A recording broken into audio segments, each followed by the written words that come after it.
Rajiv, I heard you so many times. I think this is your best. Outstanding, this one. I think we should give him a big hand. I think. Yeah. Talking about digestion. Now, recently in India, these conversions coming called inculturation, right? And is this another form of digestion? They follow now Mary Mata festival. They break coconut like Hindus.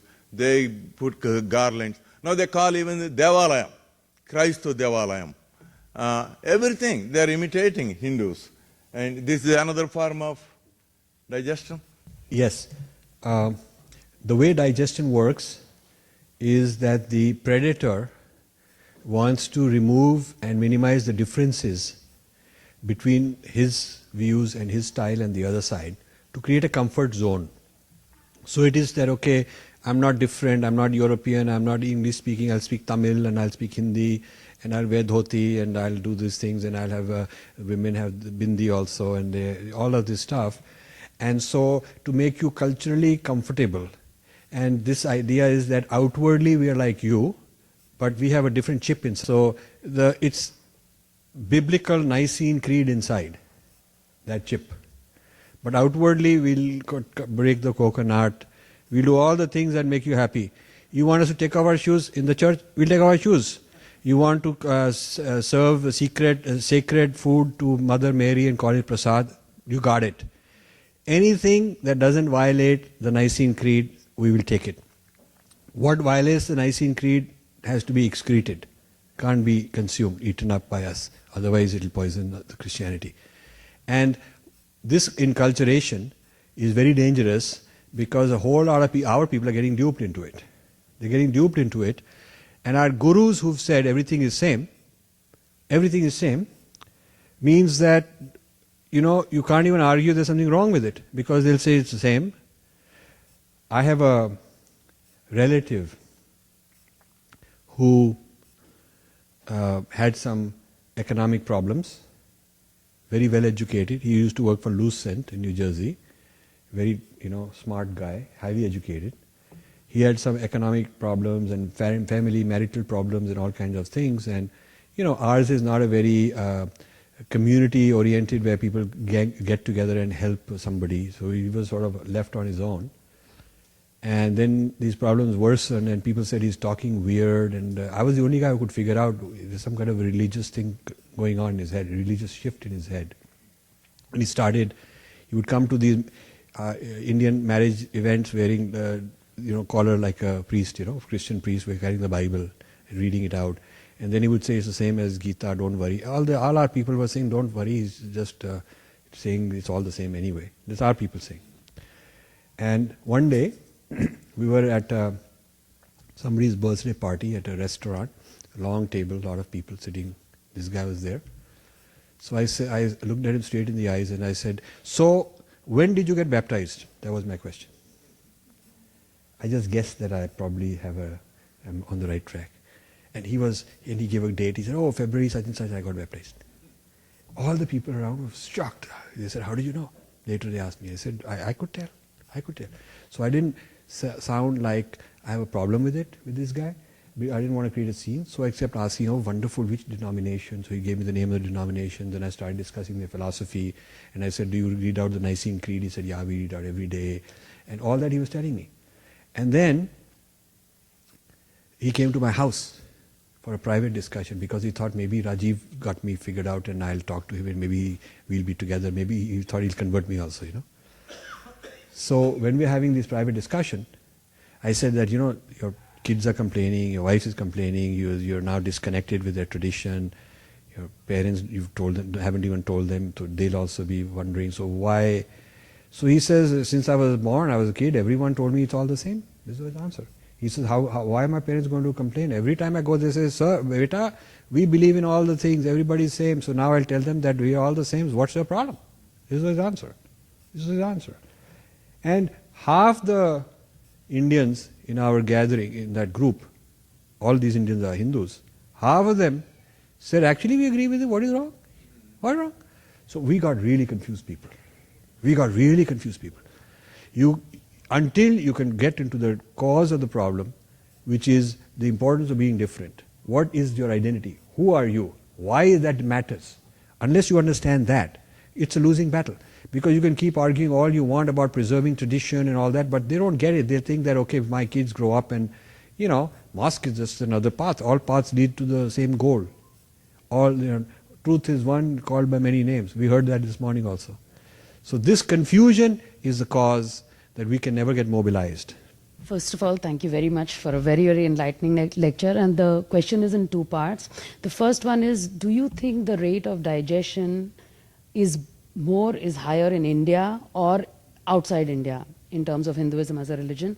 And the second question is, which institutions or groups you think would play the most viable role in stopping it or in reducing its acceleration? Thank you. This is a wonderful question. Honestly, the Hindus in India and the Hindus in the US are competing for who gets digested faster. Yeah, really. I mean, this is very true. And it is very sad. And when I'm giving talks there, they're saying, but this must be a problem of NRIs. They tell me that. And when I give talks here, people saying, no, you should talk to India, this is their problem. Point is, we got this problem universally. We do. Now, the second part is a very important question. Both are important. Second part, which institutions can help us?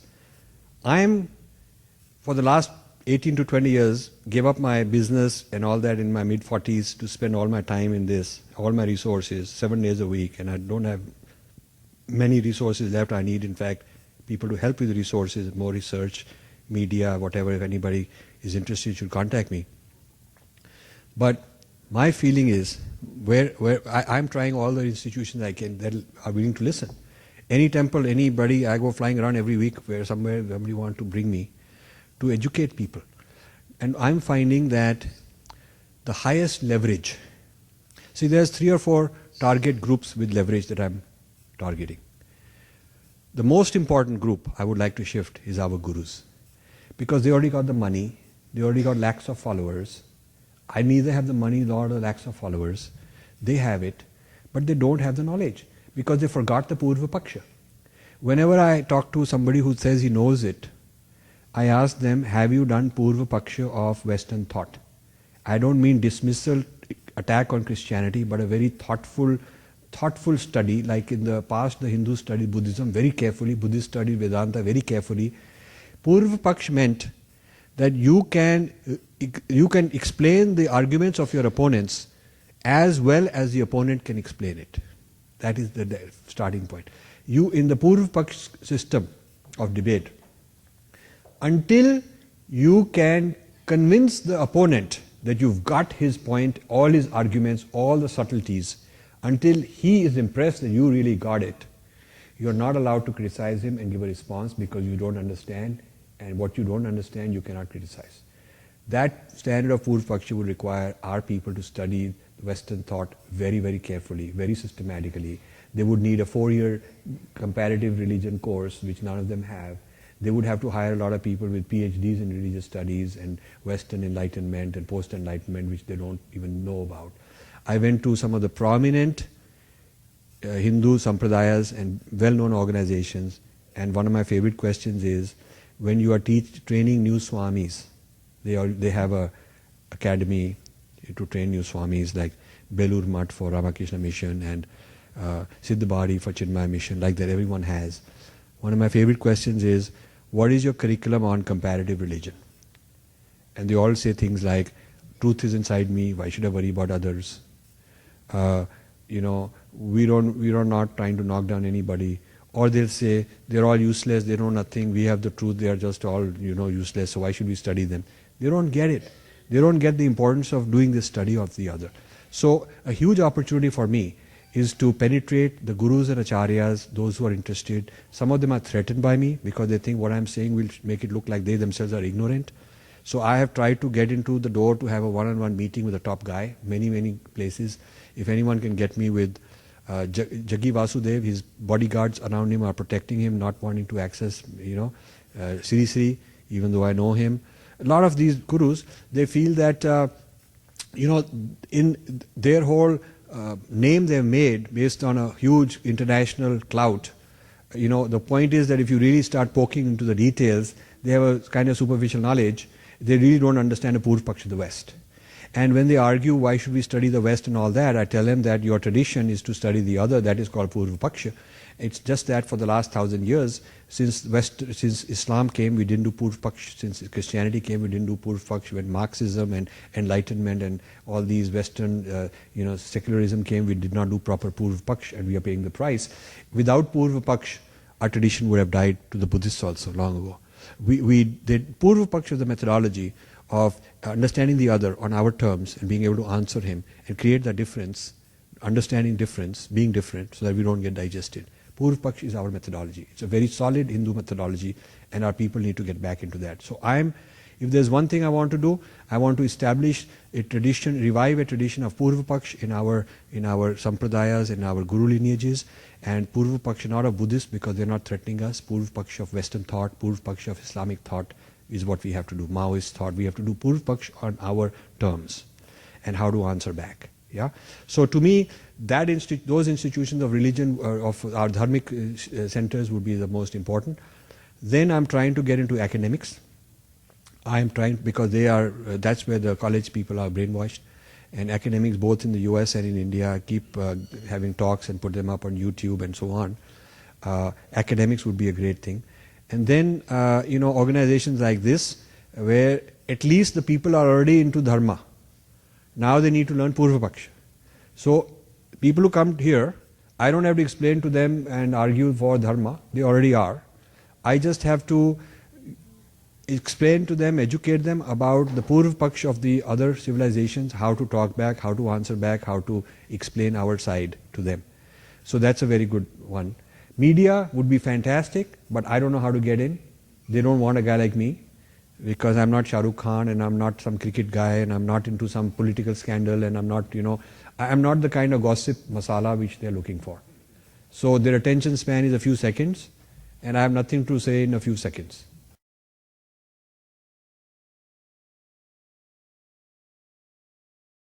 Rajiv, congratulations and thanks for all the exposition.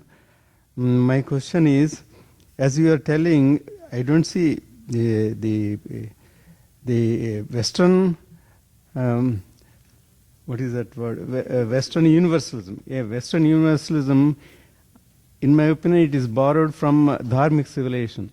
But anyway, one thing is now you can look at the humanity as one race. So unless we develop our own universalism, universal values, it is difficult to coexist or live together all the humanity under one umbrella. So what is your solution to, you figure it out the solution or the universal counter to the Western universalism, only dharmic universalism, it is the answer. I mean, you have ideas on that, please? So I'll restate the question. He says several things. One is that Western universalism is derived from our ideas. Maybe, maybe not, doesn't matter. You could say the tiger is strong because he's eaten all the deer only. That's why he's strong, but that doesn't help the deer. If he's eating me up, it doesn't help me to say, I'm safe with him because he's tough and strong because he's eaten deer only. However he became strong is irrelevant. The fact is he's strong and he wants to eat me up. That's what matters, not how he became strong. Right? So maybe Western universalism ate up all kind of people. They ate up pagans also, and Native Americans also. They colonized blacks also. It's not like they only did it from us. They took over many others. But how they did it is irrelevant. The point is they're knocking at my door and they like to get me. That's what matters.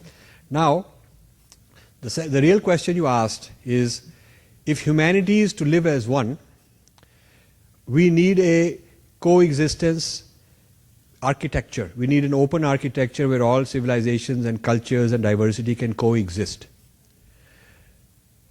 The Western universalism does not have a track record of diversity surviving. For a little while, yes, but eventually, after a certain amount of time goes by, their language is gone, destroyed, their dress and lifestyle is destroyed, it all gets digested into Western universalism. You just have to look at the past. India, on the other hand, has a very long history of a universalism which respects the diversity of others, because when they come, they do not, the Syrian Christians did not stop being Syrian Christians, or Zoroastrians did not stop being Zoroastrians, the people of different languages and different kind of traditions did not stop. Now you have to ask, why is it, this is a question that all of you, I have answered in this book, but it's homework assignment I'm giving you, you should read the book to answer this question. Why is it that when there is change in Western religion, the previous one has to be destroyed for the next one to be valid? Yeah? Like when you install Windows 8, then they have to uninstall Windows 7. Yeah? They can't have both running. Whereas, we may have a rat temple from way back, nobody has gone and said you must convert and get rid of that and upgrade to the next release. So we can have people doing Tantra, we can have people doing Advaita, we can have somebody bhakti of one and somebody bhakti of another.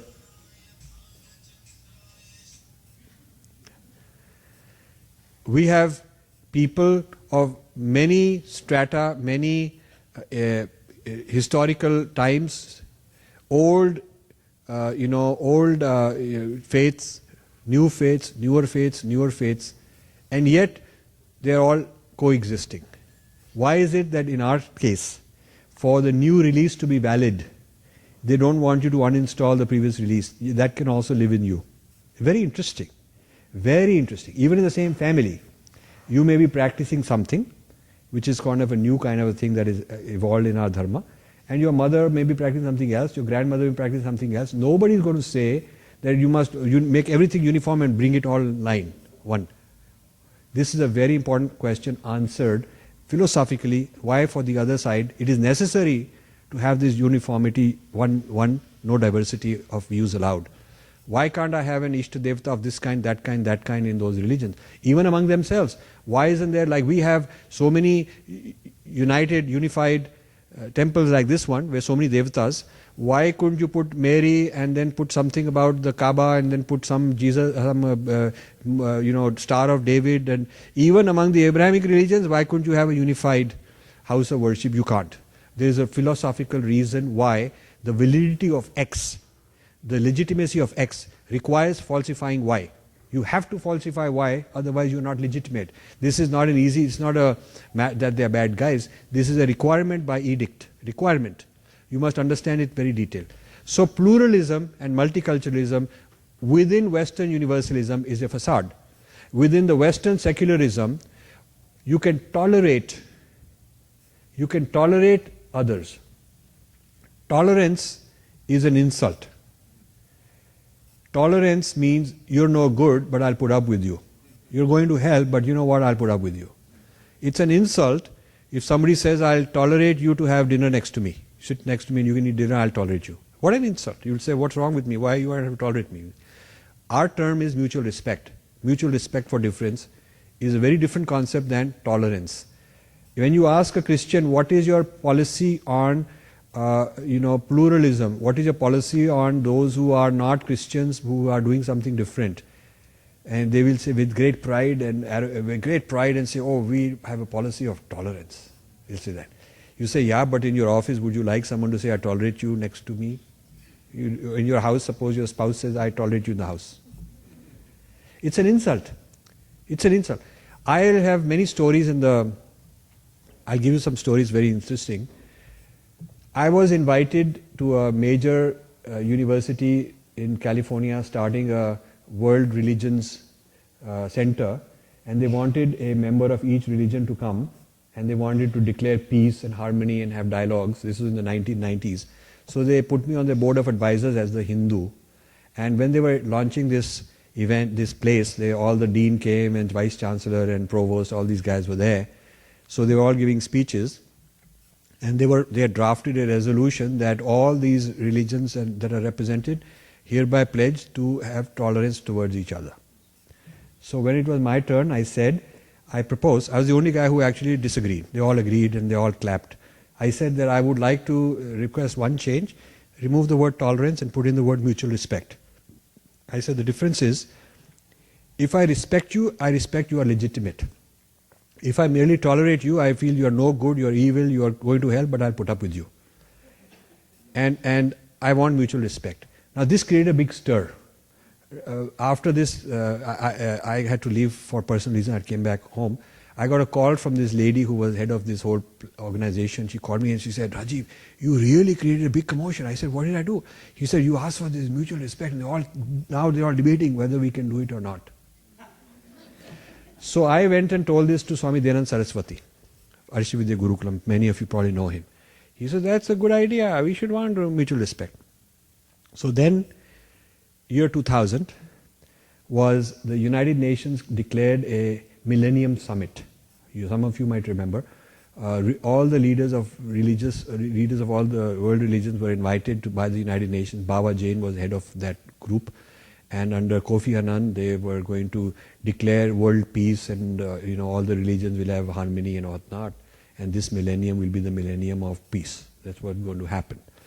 So there was a resolution which had been drafted, and in the resolution it said that we all declare tolerance for each other.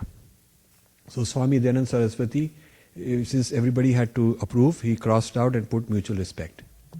And then the Vatican guy, when he would get it, he would cross it out and put tolerance. And this went on. And New York Times reported that there is a serious risk, there's a deadlock of language, some technical language, people are quibbling, they didn't give details. And therefore there's a real risk that the summit may collapse without a resolution, and it will be a big embarrassment for United Nations. So this went on, and they kept putting pressure on Swamiji. Swamiji dug his heels and said, no, I want mutual respect. Tolerance is not good enough. So at the 11th hour, the Vatican blinked and they passed the resolution with mutual respect. And everybody thought, wow, which is very great. But the stories doesn't end there. About a month later, after everybody's gone back to their home, the Vatican issues a clarification, official. And the head of the Vatican delegation was Cardinal Ratzinger, who later became Pope Benedict, the current Pope. So it's not a small fry. He was a big shot even then. He was head of Vatican's external affairs, anything to do with the outside world, interfaith and whatever. He was the head of that. And then he later became Pope, and they changed his name to Pope Benedict. He was called Cardinal Ratzinger. He's the one. So he's the one who ultimately signed, and he's the one who then issued a clarification a month later. Clarification was that there are certain aspects of all religions we can respect, but ultimate salvation can only be done through the church. Which means, going back to the Nicene Creed, the Christian good news of the Savior is the only way to save. Others can take you from kindergarten to 5th grade to 10th grade, high school, but if you really want to go to the highest level, the PhD level, the ultimate level of being saved, you have to come through us. So they had to sign, but then they had to clarify what they mean by respect and to qualified respect. And then came 9/11 in 2001. And after 9/11, the Muslims in US were suddenly very shaken up because there were a lot of attacks on them. Suddenly there was this Hindu-Muslim bye-bye going on. Muslims very interested there, we are all one and all that. Suddenly. So I was invited by some people in Dallas to speak on all this religious stuff and all, harmony. And a radio station which was owned by a Pakistani, South Asian radio station, they interviewed me, and then they had callers calling with questions. So I explained mutual respect, that I believe in mutual respect, not tolerance. So this lady calls. Later I was told she's a well-known activist, Pakistani activist, big community leader in Dallas. At the time I didn't know who she is. So she calls and says, Rajiv ji, congratulations, welcome to Dallas. On behalf of all the Muslim community, I want to thank you for your great statement about mutual respect, and I tell you, we Muslims really believe in mutual respect also. Okay? Very good. So you see, this is where most Hindus would not take it further. You have to push it further. So I said, I'm very glad that you respect me, and I'll explain what all my faith entails that you are respecting. And I mentioned all the things that they are banned from doing. So I So I said, I'm very glad that you respect me. So let me explain that my faith, I do worship images. We believe in karma and reincarnation, not eternal paradise or hell after one birth. And the divine can be also worshipped as feminine. So she hung up. You see, I had to call her bluff. So this is the point, the tradition of mutual respect. I always tell when I'm arguing with the theologians from Christianity and Jesuits, which are doing all the time. Hindus are afraid of doing this, but I have enough Purvapaksha on them, I can do it. So when they say, when we are talking about how open-minded they are, this and that, I always make offers which they can't accept. This is a strategy. You make an offer which is very equal. I'm doing this for you, I'm giving you $20, you give me $20. Now you can't say no to that, right? So I say these kind of offers. So I say, for example, I'll get you a Hindu community and a temple where we'll have a quid pro quo, reciprocal relationship with your church. We will install Jesus as an Ishta Devata, and in your church you will install our deities as divine. Will you do that? No way. Now, I can go on, but to save time, I'll just refer you. You go to my website of this book, www.beingdifferentbook.com, beingdifferentbook.com. One of the tabs is called videos. When you click videos, there are two groups. One is academic events and the other is public square, non-academic events. In the public square, one of the videos is with my 1.5 hour discussion with Mark Tully. Mark Tully is a famous BBC correspondent, Anglican church member, but loves India, loves Hinduism, lives in India, very great fan of Indian culture, dharma, all that. It's a 1.5 hour discussion with Mark Tully, and he's such a broad-minded guy. But the purpose of the discussion is for me to show to you, the viewers, that even a guy like that can only go so far. But there's an edge. He starts out by saying, great book, love it, but I don't like the fact that you are wanting us to be different. We should be same. So I say, okay, let's be same on my terms. You can be same as me. He sort of doesn't quite know what I'm saying. I'm saying, if you mean I have to be same as you, then you are converting me. But you can be same as me. I have no problem. So for example, let's say our deities and Jesus both are different forms of the same ultimate. That would be nice. So if a temple is willing to install Jesus, is the church willing to install our deities? And he said, well, that'll be a problem because, then we'll be accused of polytheism. I said, okay, then you can't be the same. What are you talking about? Then I go on, and then he again says, well, yeah, but again we're talking about difference, we talk about being same. So I say, okay, we have a principle of reincarnation and karma. So you accept that? Do you accept that? And he says, that will have some problem. My church is not going to. So I go on explaining a difference. He can't accept our point of view. He goes on coming back to let's be same. And then I tell him let's be same on my terms. And here is another difference. And then he can't accept that difference. And we go on and on for 1.5 hours. I really would like you to please watch that. Because that is the cutting edge of how to answer, how to talk with somebody who's being so nice, very decent gentleman, thorough, good guy. I love him as a friend. And it's not his fault because he's as broad-minded as his church membership allows him to be. And he can't be out of line with his church. It's a congregational group organization, not an individual organization, membership-oriented. You can be in violation, you can be thrown out, all that stuff. So it's not the fault of the Christians, this is the group they are in. So when we are talking about multiculturalism, I'm telling you that the multiculturalism of Christianity goes only so far. It allows you to have tolerance, it allows you to be the same on their terms, it allows you to get digested ultimately. And the multiculturalism of the secularism and the Enlightenment tradition of the West is denial of the spirituality as we understand it. So those multiculturalisms are qualified. Hindu Dharma, without wanting to put restrictions on your belief, says you come as long as you leave us alone. As long as you leave us alone, you can do whatever you want. As long as you leave us alone. This is proven by thousands of years of history. India has an unprecedented history of multiculturalism, pluralism, and all these kind of things, unparalleled in anywhere in the world. And Western universalism has an unparalleled world history of conquest, digestion, oppression, making others like them, and so on. And I don't think you can argue that this is all both the same in this respect. Thank you very much for being here, sir. I'm learning a lot. My question is around what's happening in the last 15-20 years in India. I'm referring to the influx of American businesses and American food, American lifestyle, American thinking. I'm curious to know your opinion, and if you can compare and contrast that with digestion, I would like to know. Thank you. Yeah. Headlines: Starbucks has arrived in India, we're doing real well.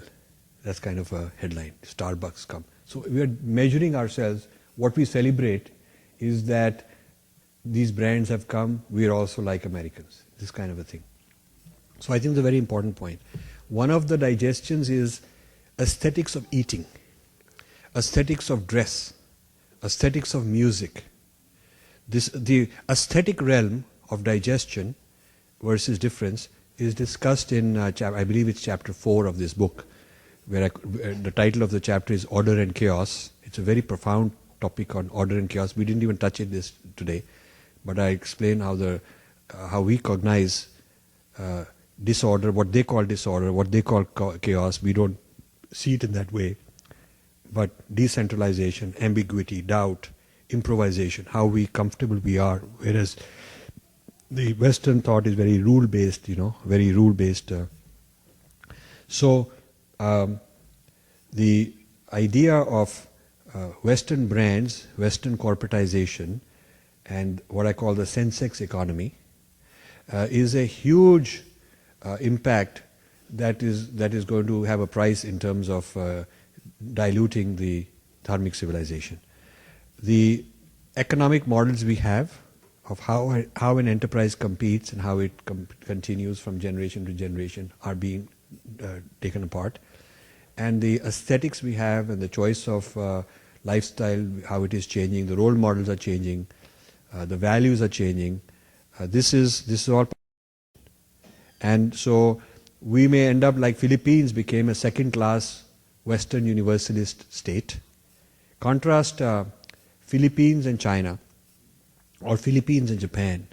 Those two, China and Japan, retained their civilizational heritage, but Philippines, due to the colonial background and the way they were colonized and transformed and Christianized, they lost their music, they lost their dress, they're all wearing, Western. And so they, except for people in the villages who are poor, the more metro-oriented people, they are 50 years ahead or 75 years ahead of India in terms of becoming Americanized. So that didn't get them to be first class like Americans in terms of rights and privileges and status, and they lost it. They're neither here nor there. So the lure of Western universalism, being digested into Western universalism, makes you a second-class person in that universalism, because you are not on your own feet on the foundation that universalism has. They have understood themselves, their history, their way things work so much better that you are always an outsider. So I have completely different thoughts on what is going on and whether this 9% growth which they claim will materialize, which I don't think will materialize. It will probably problems coming along. It is not sustainable. But even if it were materialized, it will make a few people very rich. It's not going to trickle down to such a huge economy and help the lower class. So we may end up with the top 50%, 50 million, 100 million, 150 million becoming like Americans. Gas guzzling, car economy, oil and gas being used up, 70% imported, is not sustainable. So the lifestyle, which is highly sustainable in India for the Indian climate, for the Indian way of life, Indian values, you import and graft another lifestyle, it is just not possible to make Indians Americans. It is not going to be happening. So what you create is a lot of problems, because you've created an expectation which you can't deliver. If you create an expectation and deliver it, that's a different matter. Then we could argue whether it's good or bad, but at least it's achievable. You cannot make, India has 9 times the population density, 3 times the population, but 1/3 the land. So 9 times or 10 times roughly the population density of United States. So with much less water, much less irrigation, and much less oil, you got so much more population. You cannot have Indians have the per capita consumption of Americans. You can't. You can keep making more roads and more roads, but let's say Indian per capita, ownership of cars, automobiles became like Americans.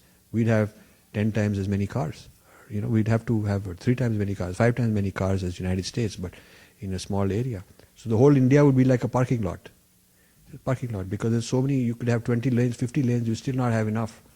So it is not sustainable and achievable to become like somebody else, because their basis is certain natural resources, certain amount of capital, certain amount of land, certain kind of population density. We do not have that, so we cannot mimic them. It's a foolish thing to do, but that's a very important thing.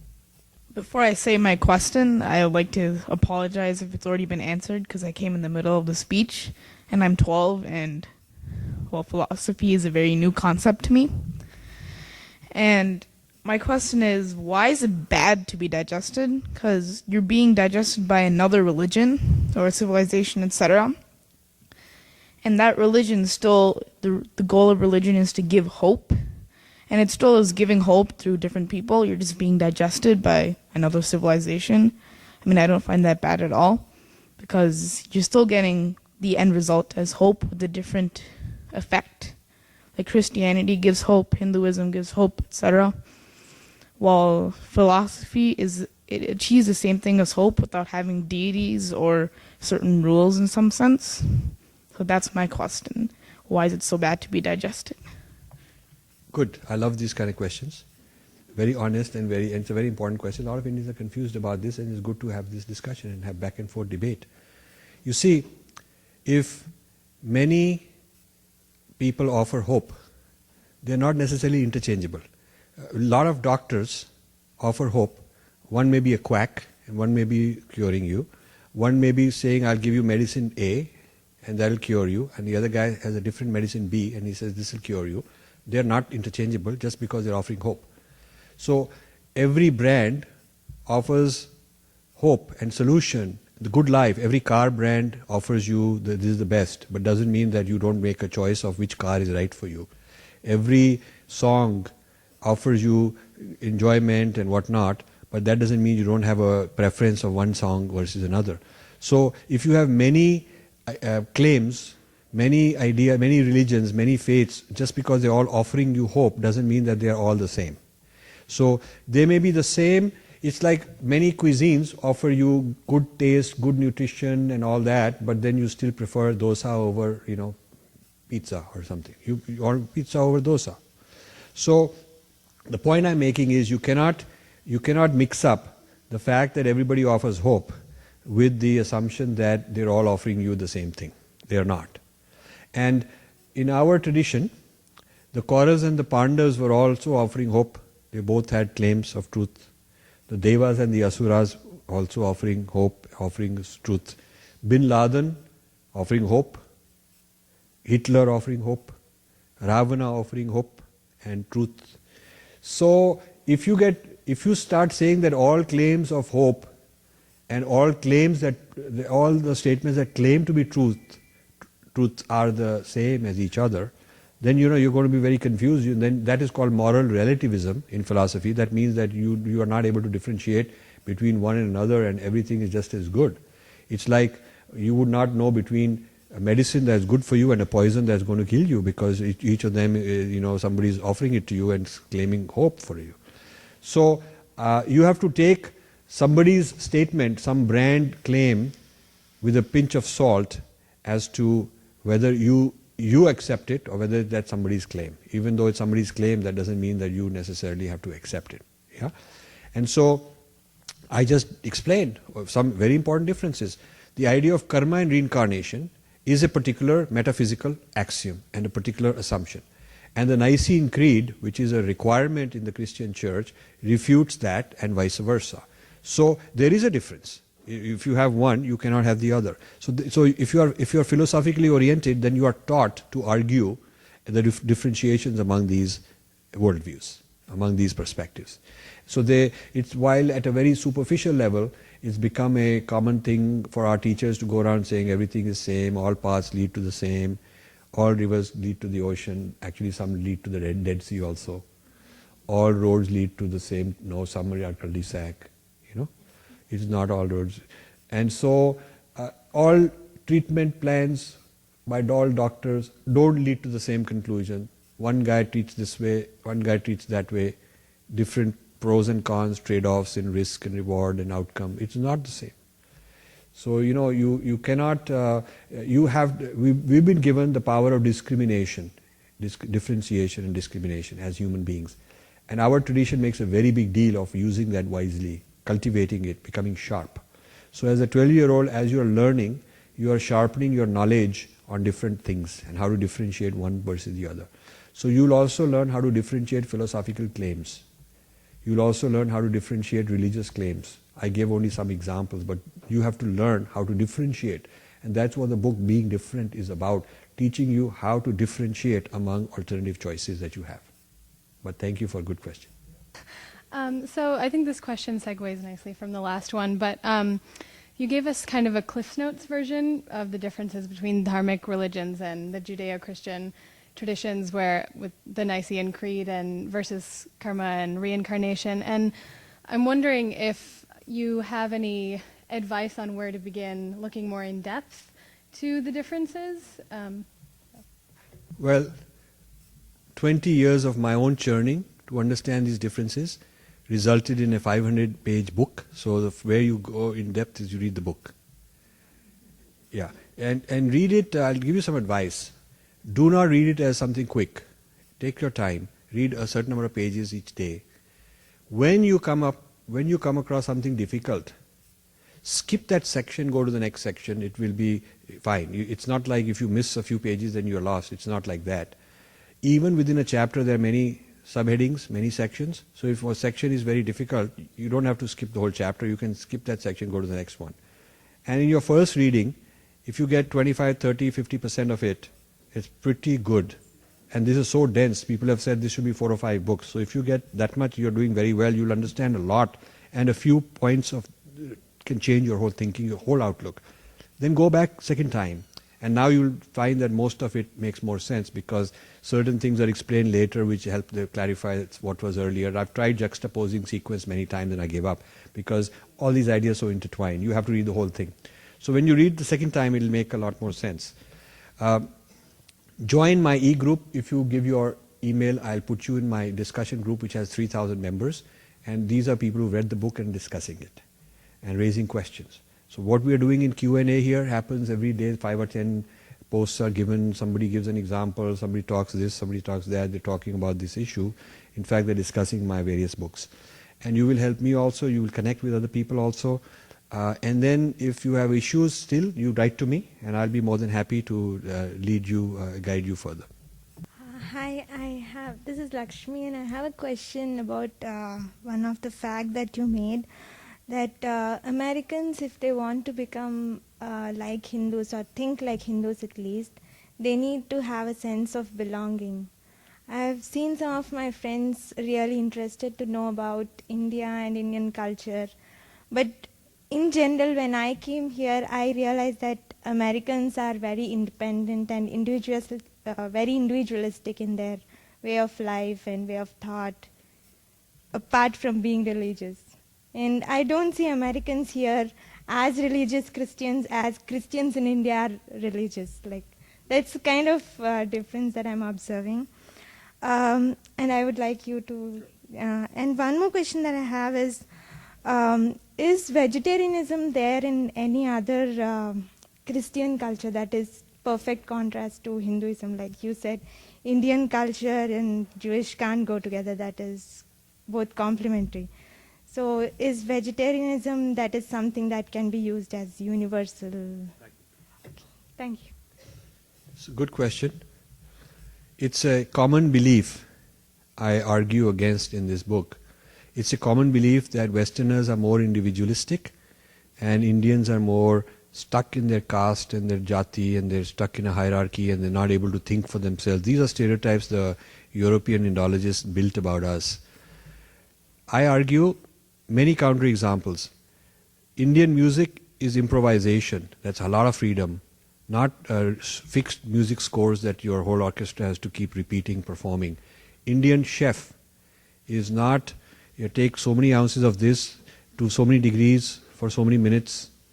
Indian chef produces wonderful things from intuition, improvises. The chapter 4 on order and chaos shows how Indians are very comfortable with uncertainty, and uncertainty, creativity, unpredictability, flux are at the heart of individuality, Indian individuality.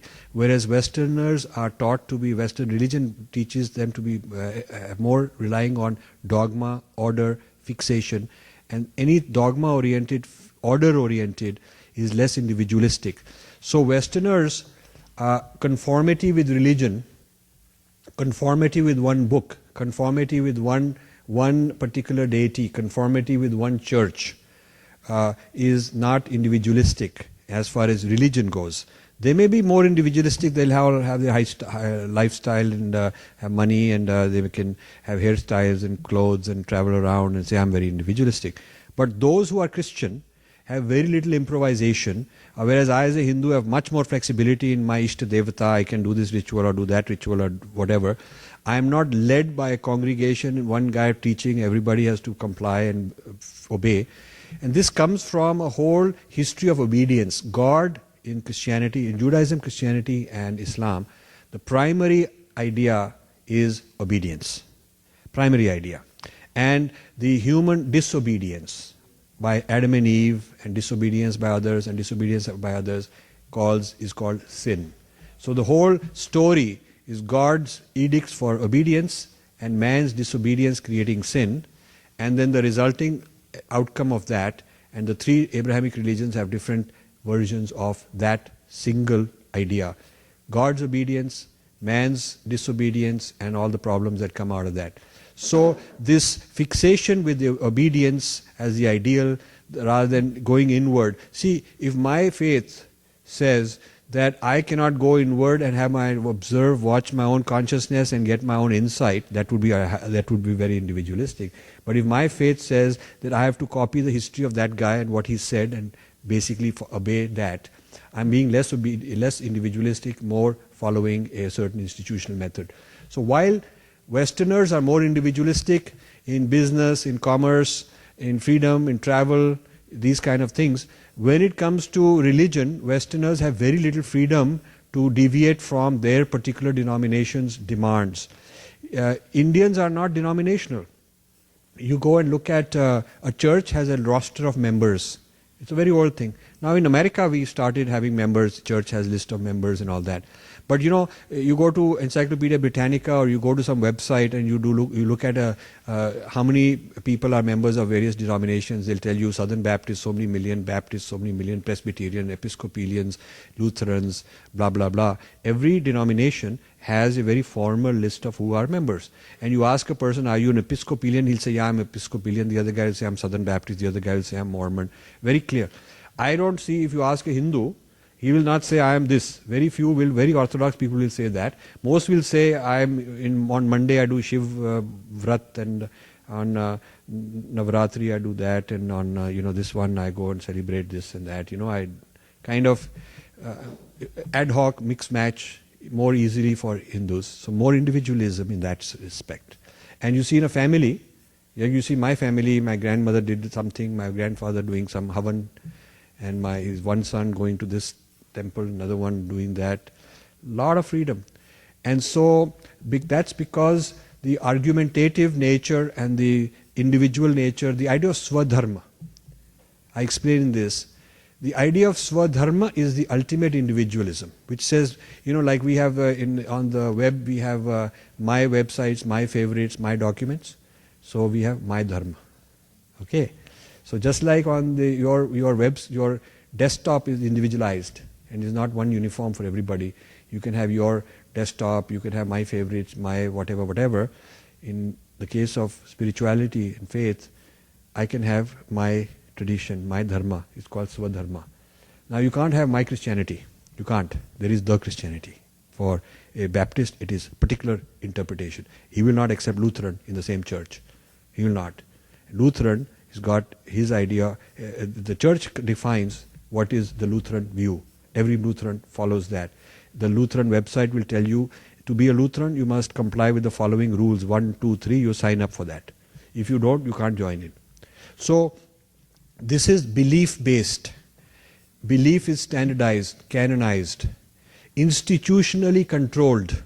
Institutions, a given church passes resolution on do we allow gays or not. And that becomes the institutional position. All the members follow that. There is dissent, argumentation, and then they keep putting it back for vote, and one day it gets turned over, and that becomes the new policy. Should women become priests or not? Each denomination got a policy. That's the policy. We don't have policies like that. We have guidelines, but even Manusmriti says that the highest dharma is your swadharma, your dharma. Then, so there's many kinds of dharma. There's jati dharma, which is sort of uniformed by the elders of the jati. There's varna dharma, there's ashram dharma, there is your dharma for your desh, and then the ultimate dharma is swadharma, my dharma, based on my guna, my conditions, my circumstances, my state of evolution. This is why we are able to accept that some guy needs to be into obedience for very tamasic people, too much freedom is not good. Because it's like children who need some discipline. If you tell them you can improvise the way you drive, you can do whatever, they'll get in trouble. You can't improvise. You can't, when you're learning music, a junior guy is taught to copy and repeat the same beat. Only a very advanced maestro goes beyond normative thinking and uniformity and standardization. He's allowed to go break the mold. That is the highest in our tradition. Dancer, same way, he can improvise. But when your starting point, it is uniformity. So a Hindu view would be that the Abrahamic religions are for beginners because there's a lot of obedience, very little improvisation, very little deviation from a standardized normative approach. So I would argue that there is far more individualism in as far as the religiosity is concerned, a far more individualism in our tradition. I also explain in this book, dharma cannot be equated as religion for this very reason. Because religion is conformity. And that conformity is, God gives this one final prophet or one son some edicts, and that has to be followed, and there's no such thing as I had an enlightenment experience, I'm following mine. Or I'm following Raman Maharshi because he was enlightened and nothing to do with what any text says. I'm following my guru. The idea that there is a living master who is enlightened is very scary to the Abrahamic religions. Because in the Abrahamic religions, you might not know this, but to be a saint, one has to be dead. You can't have living saints. In the Christian church, they have had tens of thousands of saints. They have a list of them. And which date each one was canonized, by which pope, and what was his accomplishment, what miracles he performed that made him worth being a saint. Not one saint in the history of Christianity was made a saint while they were alive. They all had to be saint only after they're dead. Why? Because a living saint would be a threat to the institutional authority. The living saint could say, I am enlightened, I have the ultimate knowing, I have reached unity consciousness, and I'm telling you this, whatever these church people are saying, they're a bunch of babus and bureaucrats, they don't know. People will go to the living saint, they will not go to the institution. So, to create institutional authority, you have to get rid of the living saint tradition. Christianity did that. Many mystics were actually persecuted and killed. And those who were canonized as saints were only after they're dead, because the dead guy is safe, he can't talk back. He can't teach anything, he can't be a threat. You see what I'm saying? And you have to be dead for 5 years. That makes sure that you're really dead, In rare examples like Mother Teresa, they can waive the 5 year and make it 3 years. But you got to make sure the guy is gone, dead. A dead saint, canonized as saint, becomes property of the church. He's like a brand, he's like a mascot. I can do fundraising in his name. I can have schools and colleges. Now I can make up whatever I want about him. He's not going to argue back. He's kind of my property. So the living saint tradition versus the dead saint tradition. Yeah? The living enlightenment in us as Swachchitanand, living enlightenment in us, versus one person in history only had that experience, nobody else can. No Christian is allowed to say that he is Jesus and he can have the same experience as Jesus had. He cannot. No Muslim will agree that he has the potential, maybe difficult, but among all the Muslims, some people will achieve the potential of having the exact same experience as Muhammad. They cannot. It only happened once, it will never happen, you don't even have the potential. But I'm allowed to say that I have the same potential in me as any Rishi ever had. I can have because I'm Satchitanand, I am the exact same thing that he is. I'm not any different. Whether I've realized it or not is up to me. You see? So this is a huge difference between the individualism and freedom. They keep saying they're more free, but I'm pointing out reasons why we are more free. These are all ideas of freedom. We don't have the bondage to history. They are bondage to history, bondage to dead prophet, bondage to one event, one book, one canon, one church which is going to enforce it. We don't have that. So this is a very big difference. Now the second question was what? Vegetarianism. Okay. So lot of people in Western religions are turning vegetarian for health reasons. Health reasons. It's all about what's good for me according to medical science. It's not rights of that animal. Then there is animal rights. There are animal rights people. A lot of animal rights are Hindu influenced in the West. This is the idea of earth is sacred, kind of Hindu experience, Hindu idea. And I explain very clearly in this book, the cosmos is not divine presence. That is called pantheism, and that is a pagan idea which is banned in Christianity. In Islam, if you say the earth is sacred, even ask an informed Muslim, is the Kaaba sacred? They'll say, no, it's a holy place, but it's not sacred. Sacred means divine presence, like in our murtis, there's divine presence. You do pran pratishta, there's divine presence. So for us, there's divinity present in so many places. And that is considered idol worship, and it is banned in those traditions. Because divinity is only external to the cosmos, not present in the cosmos. God created the cosmos like somebody makes a clock or a machine or a computer and turns it on and it works. But God's immanence and presence is not the same way as we see it. So when we see the idea of killing an animal and eating as a karma, it is not the same logic for them to be vegetarian. Their logic is different. They may also decide not to eat. They may be a better vegetarian, more rigorous than we are. Many of them are more rigorous than we are. But philosophically and metaphysically, they're not doing it for the same reason. And when they say we will protect the environment, in fact, Westerners have become cleaner in the environment now in the last 30, 40 years than Indians. And they're very good at it. But it is not that the environment is sacred, has its own rights. It's because we humans, if we have a dirty environment, it will be bad for our health. The fish industry will die, it will be bad for our economy. The air will get polluted and we'll have to do more cleanup. So environment is our property. God made the world as man's property to exploit. Animals included. Bible is very clear. God made animals and world for man's pleasure. In the early time, even women were made for that. But later they sort of reformed it. Yeah. But the idea that all of this is sacred is very Hindu idea. We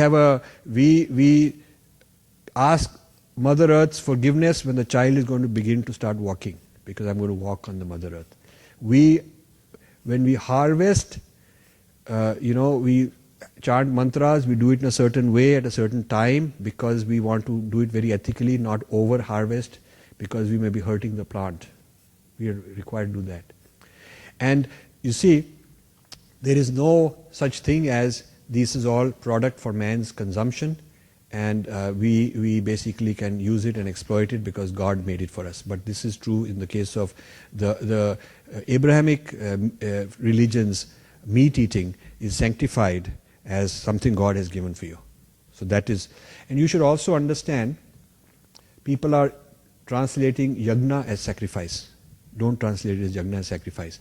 Sacrifice is human sacrifice that then got turned into other ideas of sacrifice. Human sacrifice existed in some of these Middle Eastern societies. And then God decides that he will be the final human sacrifice as Jesus. Jesus is considered in Christianity as human sacrifice to therefore end future need for human sacrifice. This is true. And the whole, I have a friend in Princeton who's a big Westerner. She's a Catholic and she's a scholar of Catholicism and become very famous and popular now for writing a very provocative interpretation. And she gives a lot of interpretation of the importance of human sacrifice and then replacing it with symbolic alternatives. Now it is symbolically like when you are eating the body of Christ and drinking his blood, these kind of rituals. So you are symbolically enacting that sacrifice to participate in that sacrifice because you don't want to really do it, so you participate in it symbolically. How the whole system based on, number one, obedience, edicts from God, number two, man's disobedience turning into sin, and then the remedy is sacrifice. So when we are doing yagna, it is nothing to do with that. Yagna is a non-translatable. So for us, going back to your question, vegetarianism is a different rationale. Sometimes you have different rationales leading to the same end result in terms of what you do, but your thought process is quite different in that case.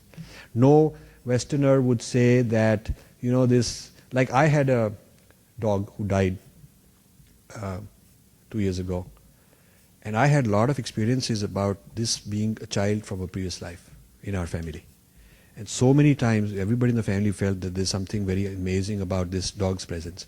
Now, Christians, Jewish, Islamic people can't relate to that, can't understand what this guy is saying. They would not think of an animal that we've ever had an animal life in our past. They would not think that way. They would not. But when Buddha got enlightenment, and a lot of Hindu enlightened beings felt the same way, Buddha says, I recall, I have been a butterfly, I've been an insect, I've been an elephant, I've been this, I've been a snake, I've been a rat, I've been this. I recall all that. And I've been in this race, and I've been in that race, I've been born in this tribe, that place. He had a sudden, instant flash of past, thousands of lives, all happening now. He experienced that. So our tradition is that you are bringing in your prarabdha, in your deep, deep unconscious, you're bringing your collective experience of so many lives that are shaping who you are. So our relationship with animals and plants and sacred nature is very, very different than these other traditions, even though they may be vegetarian. I'm sure we can spend the whole night here. I'm just going to have 3 more people who are waiting ask their questions, and we'll wrap it up. And maybe you can talk to him personally. While listening to a very informative lecture, I would like to ask some devil's advocates questions. Number 1, non-Hindu complained about assimilation of Hindu octopus, by Hindu octopus, number 1.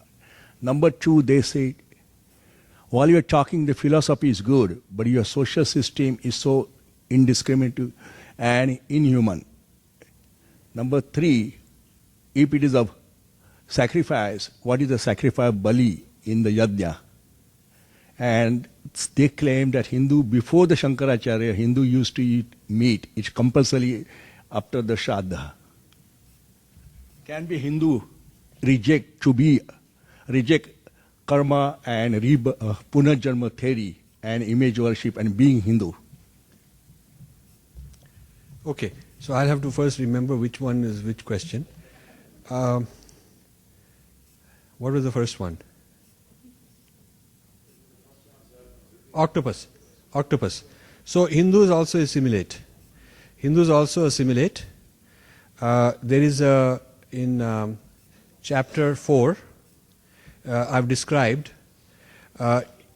Hindu acculturation contrasted with Western digestion. I explain that. I explain the Hindu acculturation contrasted with Western digestion. The difference is illustrated when a lot of Hindus and Buddhist thought got exported to China, Japan, Southeast Asia. There was no invading army imposing it. Those guys brought it in. They sent their students, like we send students to Harvard to bring back knowledge. It was not imposed on them. There was never an attempt, when India was very strong and powerful compared to these other Asian countries, there was never an attempt to install a governor and collect taxes from them, like the Westerners did. So the circumstances under which the knowledge was exported, the culture was exported, was not power-oriented. Historically, the West did that for power-oriented. Expansion of Christianity, Islam, all with the sword. The Hindu did not try to change the history of the Chinese, even when the whole Chinese became Buddhists and they looked at India as the mother civilization, or Japan or Mongolia or any of them. The Hindu did not impose their language, replace Mandarin, give them a new sense of history, install viceroys. So it is very different than the spread of Western universalism and the spread of Islamic universalism, where it was control oriented, change the language, change the history, make them point to Makkah, that kind of thing. We never said point to Banaras and all those things, never did that. So the Hindu octopus which assimilates has had a different characteristic. It is more like, I'll assimilate you, but once you've been assimilated, you will retain your identity as part of me. It's kind of like that. So, in fact, I would say there is an opposite criticism. Opposite criticism is we assimilate the guy and we let him be his own jati. Rather than saying now you no longer have to have the jati. It works both ways. If you assimilate the Western way and you eliminate his distinctiveness, in a sense you've destroyed that distinctiveness, but in a sense you've also destroyed the basis for prejudice against him. You see. So whereas in our case we've said you can join, you can not join, you can retain your identity, you can call a new identity, but we're not imposing a one uniform thing on you. So this is my response to the first issue. Second issue is a big difference between the ideal and the lived reality of society. This is very true. This is true of all cultures. You might not, we know about the history of Christian slavery and all the way. We know the history of what happened to the Native Americans. The Pope sanctified killing them, genociding them because they were not considered proper human beings, even the Native Americans. So we know that this difference between ideal and lived reality is there in every culture. And the importance of prosperity and material mobility in this, because those who are prosperous can afford more mobility and better lifestyle for everybody. And when you have a small pie being fought for by a lot of people, then you have more exploitation opportunity. And you might think that even in Islam has no racism and prejudice and caste system, but Islam does. Islam has the Ashraf. You should search Ashraf, Ashraf, and Ajlaf. The Ashraf are said to be those Muslims in the Indian subcontinent who came from Arab, Persian or Turkish origins. And the Ajlaf are those Indians who got converted to Islam. That's racist, caste oriented. And the Ashraf, which is the upper caste, are further divided into 4 categories. The highest Ashraf are Saids, who are only those people can be Saids who are direct descendants of the Prophet. Direct descendant of the Prophet. I once had a debate with a Muslim guy, and he raised caste, and his name happened to be Said. So I said, you claim to be direct descendant of the Prophet. And he knew what I'm after. He said, I said, that's Ashraf. He quickly said, we don't want to talk about all these things, change the subject. Because usually they don't expect a Hindu to know these things. So the highest caste of Ashraf are Saids.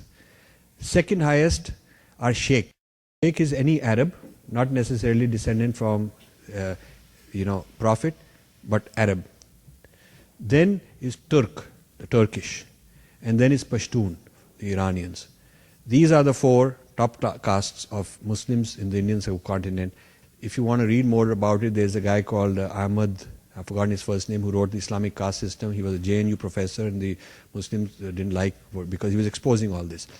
And he was even giving statistics that 70, 80, 90% of all the reservations for top jobs, governor and all these prestigious jobs for Muslims, have been given to the Ashraf Muslims. And the lower caste Muslims are not being given their fair share, even though they are 80, 90% of the population. They have 10, 20% of the reservations. And all these are Shabana Azmi and her husband, all these guys, big fighting human rights, they're all Ashraf. Yeah, okay. So this is the Ashrafization of Islam in India. That is a topic which is taboo. You will not get a job if you write a PhD on this, or you go to some conference and submit a paper, they'll throw you out. They don't want to hear these things. But this is true.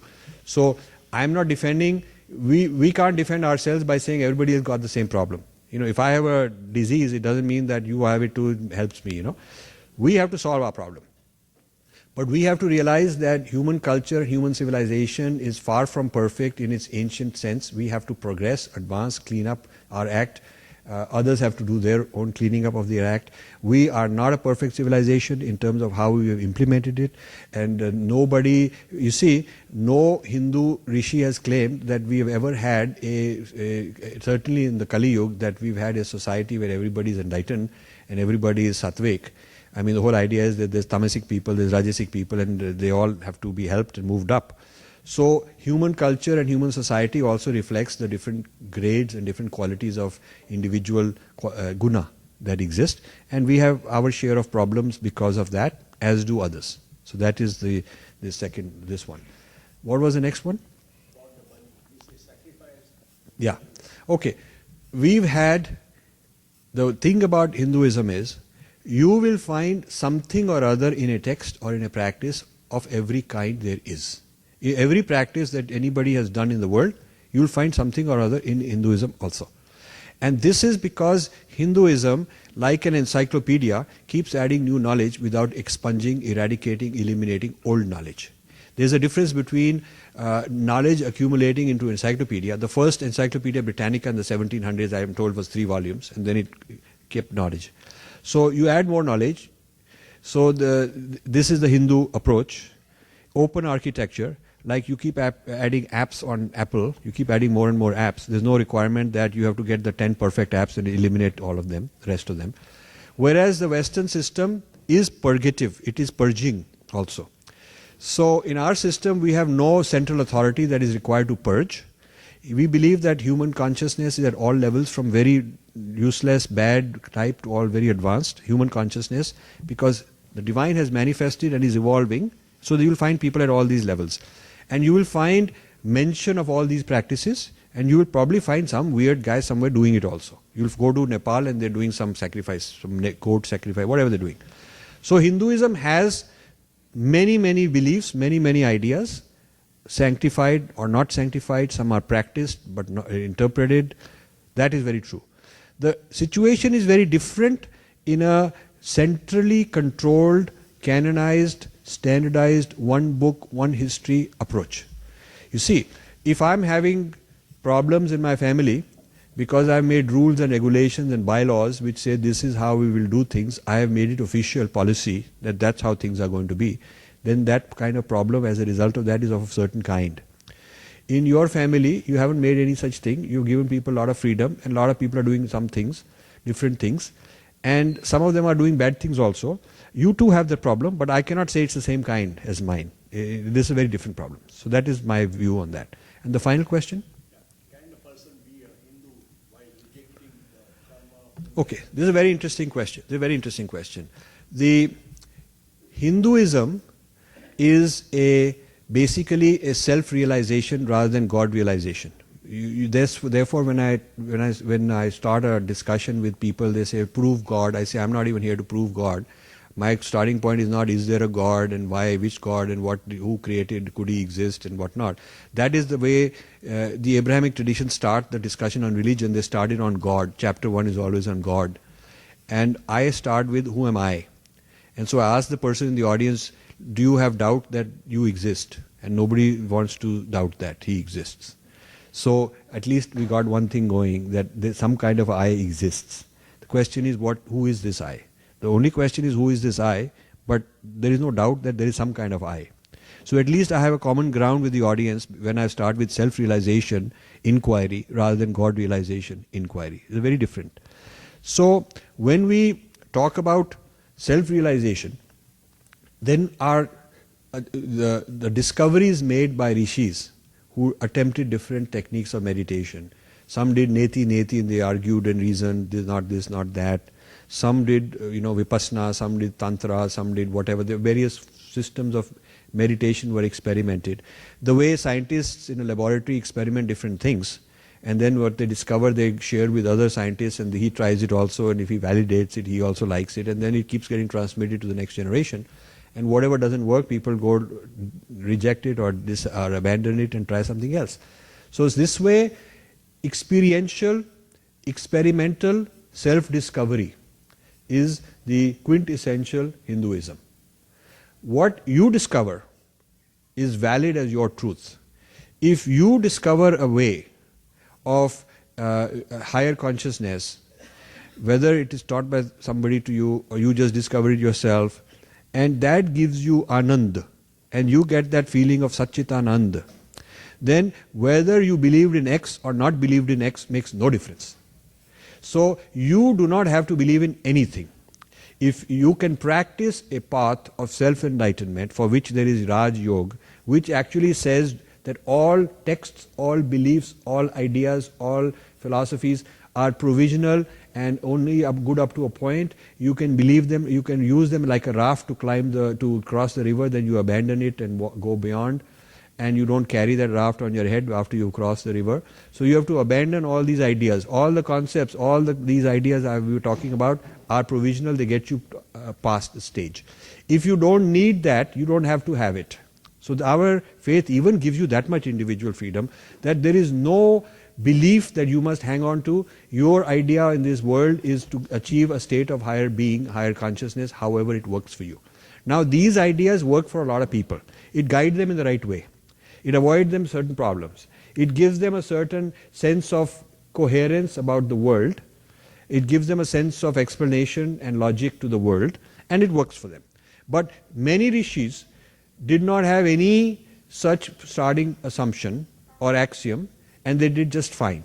So Hinduism does not box you into even these articles.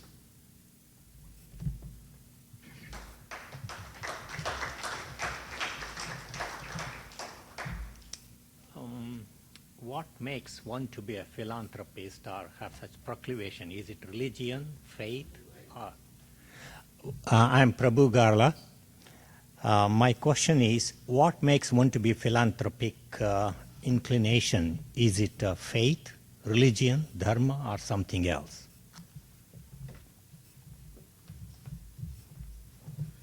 Well, you have to ask each philanthropist. So you have to ask Bill Gates why he's a philanthropist, or you ask whoever you want to ask. I can only talk about myself. I don't see myself as a philanthropist. I see myself as doing my swadharma, which is to serve my tradition, which is a tree that gave fruit, and I want to return. So I am not helping you or helping anybody, but my own self. And I don't want to be seen as somebody who's sort of a nice guy trying to help others. Actually, I'm helping myself. By doing this, by doing whatever I do, I get satisfaction. I hope to become a better person. I hope to become a better informed person. I hope to do some good to the bigger cause of my dharma, which I feel is a great asset that humanity has, great potential for all human beings, not just people of our particular tradition. So I am doing good for if I'm trying to do good to preserve and propagate and interpret and explain my dharma, that is my calling, and I do it for myself.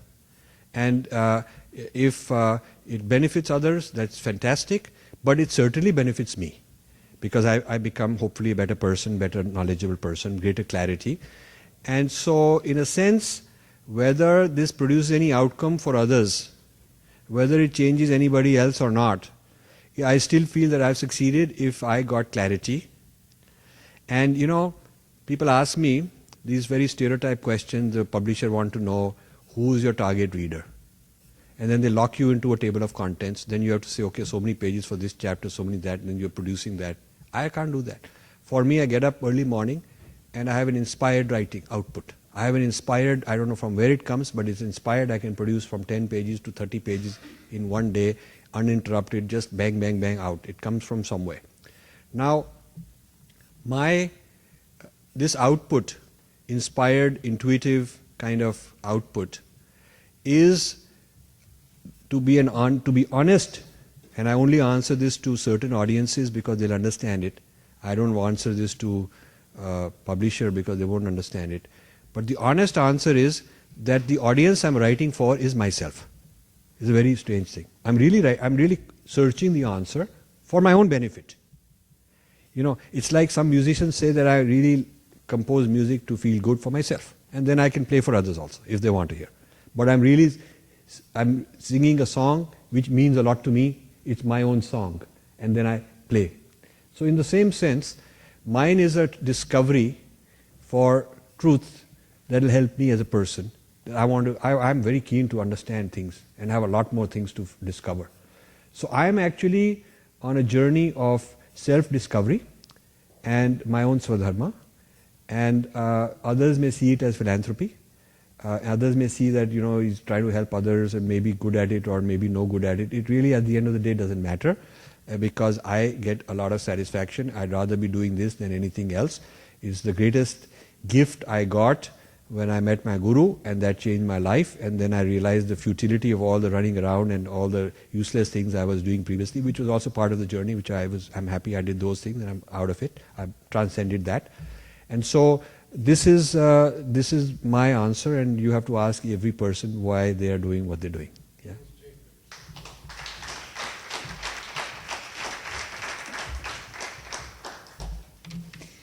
Just for that answer, namaste. A couple of questions that I have, and these are just my ignorance, and so I'm just kind of trying to discover in my own way.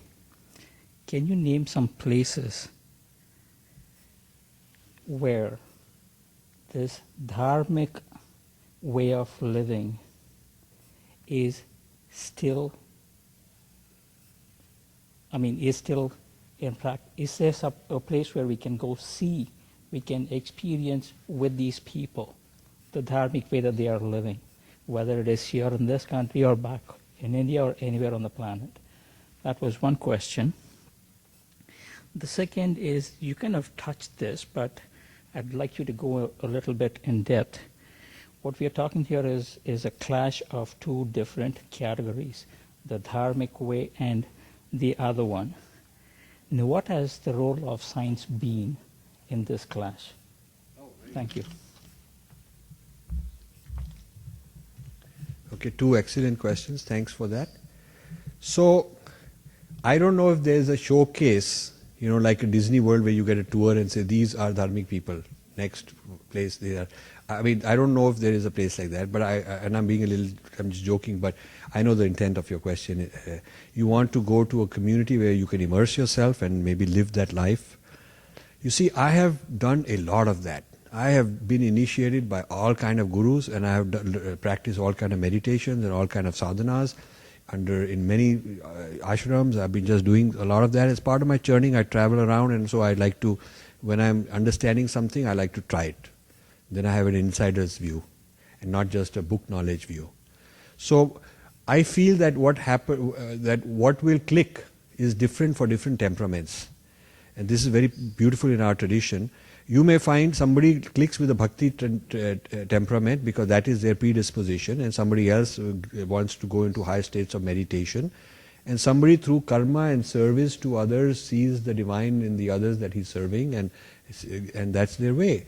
And so this way you will find different paths for, some are very philosophical, into Gyan. So you will find different communities offering different combinations of these different paths, different margas. So there may not be one that everybody will like, because what one may like, another may not like at all. What worked for me is a lot of experimentation. And my temperament is questioning. I challenge. If they don't like to answer my question, I just cannot be doing just blind stuff, and So I'm trained as a scientist. I'm trained to question, quiz, be inquisitive. And so that is what worked for me, is to find people who could answer, give me a lot of satisfaction, and with the answers, I tried those answers in my life and they worked for me, so I was very happy with that. That's my kind of answer. And each person has to go looking for themselves, I would say. The second question is also very interesting. What is the role of science?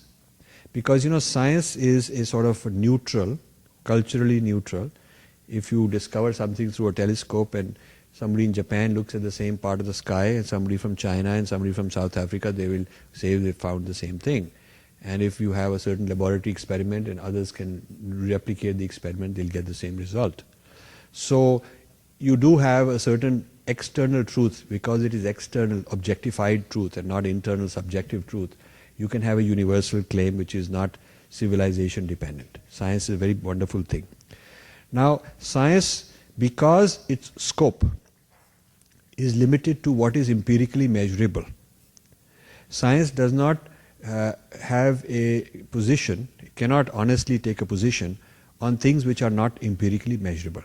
So it cannot validate or falsify whether, Muhammad got that dream, because you cannot put it in a laboratory today and mention and measure it. It cannot validate or falsify whether, those who died went to heaven, because we don't have a telescope that looks at heaven. We don't. So a realm which is beyond observability of science cannot be within the scope of science. That doesn't mean it is false. It doesn't mean it is unscientific or anti-scientific. It just means it is outside the scope and domain of science. Now, something very interesting in our tradition, which the Abrahamic traditions don't have, and the book explains, there is this Adhyatma Vidya, inner experience, which is empirical but personal. It is called first-person empiricism, means my experience of a certain technique which gave me a certain experience. Yeah? And I can teach it to you, and you have to find for yourself whether you got that experience or not. This is called first-person empiricism. Nobody can observe it through the telescope or microscope and like you are observing something external to yourself. The telescope and microscope and laboratory is within. And the instrument of knowing is a very clean mind which is still, which is not disturbed mind, which is not jumping around. And that is what meditation tries to do, is give you a stillness, clarity of a sattvic mind, clarity of mind. So when you are in a stillness of clarity mind and very hyper alert consciousness, you experience things which are not normally experienced, because the cluttered mind and agitated mind is covering it up. The veil is there. So when you are into that stillness, that veil is not there, and you realize that you already have that inside you. It's not something external you're watching. So this methodology, which is the height of our tradition, is, I call it first-person empiricism. It is empiricism because I can replicate it, I can teach somebody else, and he can validate it or falsify it.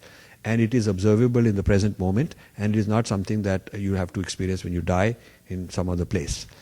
Now, this first-person empiricism is scientific. It's a new kind of science. It's first-person empirical science.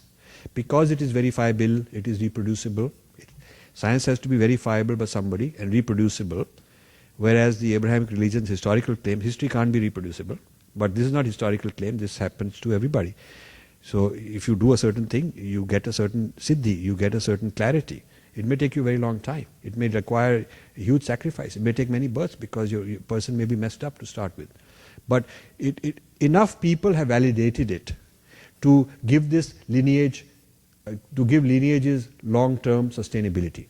Because ultimately, if the methodology doesn't work, people abandon it. Because the demands being made are lifelong, huge amount of demands to go into this and give up so many things. People aren't going to do that if it didn't work. So the validation of science, closest we can get, is in our tradition, which is first-person empiricism, replicated by others who are taught, and if it didn't work, they would wander off. If it does work, they'll propagate it to the next person. So even though a very small percent of the Hindu population have been at that stage where they're practicing it successfully and able to get this, even that small percentage is enough to create credibility for the other population that they want to at least practice it and try it and believe in it.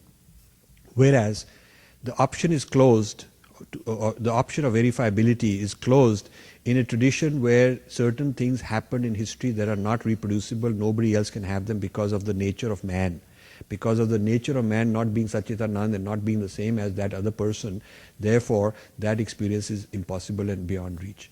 So we have that edge in scientific terms, but it is not the same kind of scientific validation as third-person empirical science, which is external.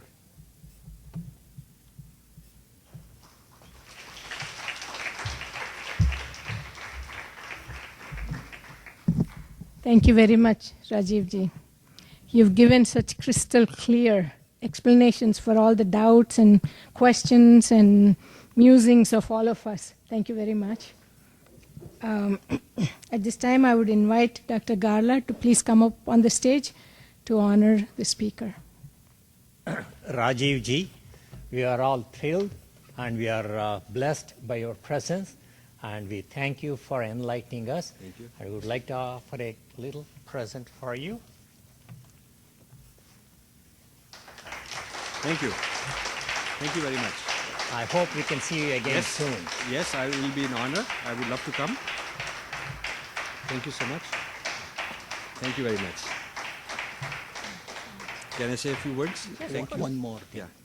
After this is over, Rajiv will be at the desk. Those who want to buy the book, please buy it and he will sign it for you personally. I want to thank Balaji Temple and the leaders of the temple and the sponsors for arranging this event. It means a lot to, I find one of the biggest rewards is audiences that are very serious, very interested, very good questions. They're not just sitting there and just taking everything at its word, but they want to question. And I would love to come back and do a workshop if you want. I would love to come back for a half day, 1 day, and give you more details. Because my interest is in meeting people on the same journey. And we are all in this journey together. And therefore, when I meet other people, it's such a joy. And I want to thank you for that. Now, on a very practical note, I need your email address. I want to keep in touch with you. And I'll put you in my discussion group. I'll also put you on my large email list where I send out whenever there's a new video or a new book or something new I've done, I send out an announcement to that. And so whether you buy the book or not, I would certainly urge you to leave your email address. Unfortunately, 25% of the emails I get bounce because they didn't write clearly. So that dot or underline or space or whatever, you should write in block letters your email. Name is less important because I only keep a list of email IDs and I send you things. And those who are interested, some people have expressed interest to help me. And I certainly welcome anybody who's got any ideas, any proposals on how these ideas can be propagated more widely. Please do contact me. I'm a one-man show. I have limited resources. I do whatever I can by myself. And all the help that is available is more than welcome. Thank you so much. Before you go, I just wanted to thank Dr. Ramashankar and her friends for sponsoring this event and Prasad Yalamanchi for hosting the speaker. Thank you all for coming and making this such an enriching experience. Thank you very much.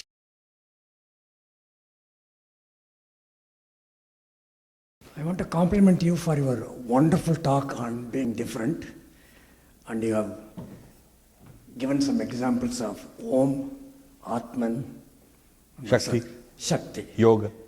I would like to add one more terms which is falsely and poorly translated into English. Sanskrit word is mithya. Yeah. It is translated as illusion. There is no illusion about Jagat. Yes. Jagat is dependent upon Brahman. Yes. That is, therefore it is called Brahman Satyam Jagan Mithya. Yeah. World depends upon Brahman. Brahman has got independent existence. I'm just throwing one more. There are many, many things I can say. But this is what happens when you try to translate Sanskrit word into a Western audience. So you falsify it. You know you are falsifying it, but there is no other way to explain mithya. Okay. Simply say it's illusion. Yeah. So, first of all, first of all, thank you. Mithya and its meaning is explained in one full appendix in this book. Appendix A is on the different Vedanta ideas of Mithya, none of them saying it's illusion. Different, not just Advait, but different. It's more dependent existence. It's not unreal, but not independent. Does not have what is called self-existence. And under that definition, even the Buddhists would agree. They don't believe in theism and God and all the Brahman, but they believe that nothing has separate self-existence. So they wouldn't say that this object is dependent upon Brahman, that the way Hindus would say. They would say it is not independently existing. But what it depends on is not Brahman, but something called coexistence, mutual coexistence of everything. Yeah. So this is exactly the kind of discussion in this book. Now, the remedy, a lot of gurus with the defensiveness they've given, is that the only way I can explain is by saying it's illusion. I don't buy that, because then every generation, from Vivekananda, who translated so much in English, he understood the meanings. But every generation that goes on loses the true meaning, and how it is communicated to Western universalism becomes like the assumed meaning. Because Western universalism is so powerful. The person who knows, like Vivekananda, has his private reality in which he knows Mithya, and then he's speaking publicly to the Western audience, he's calling it illusion, and therefore he's clear.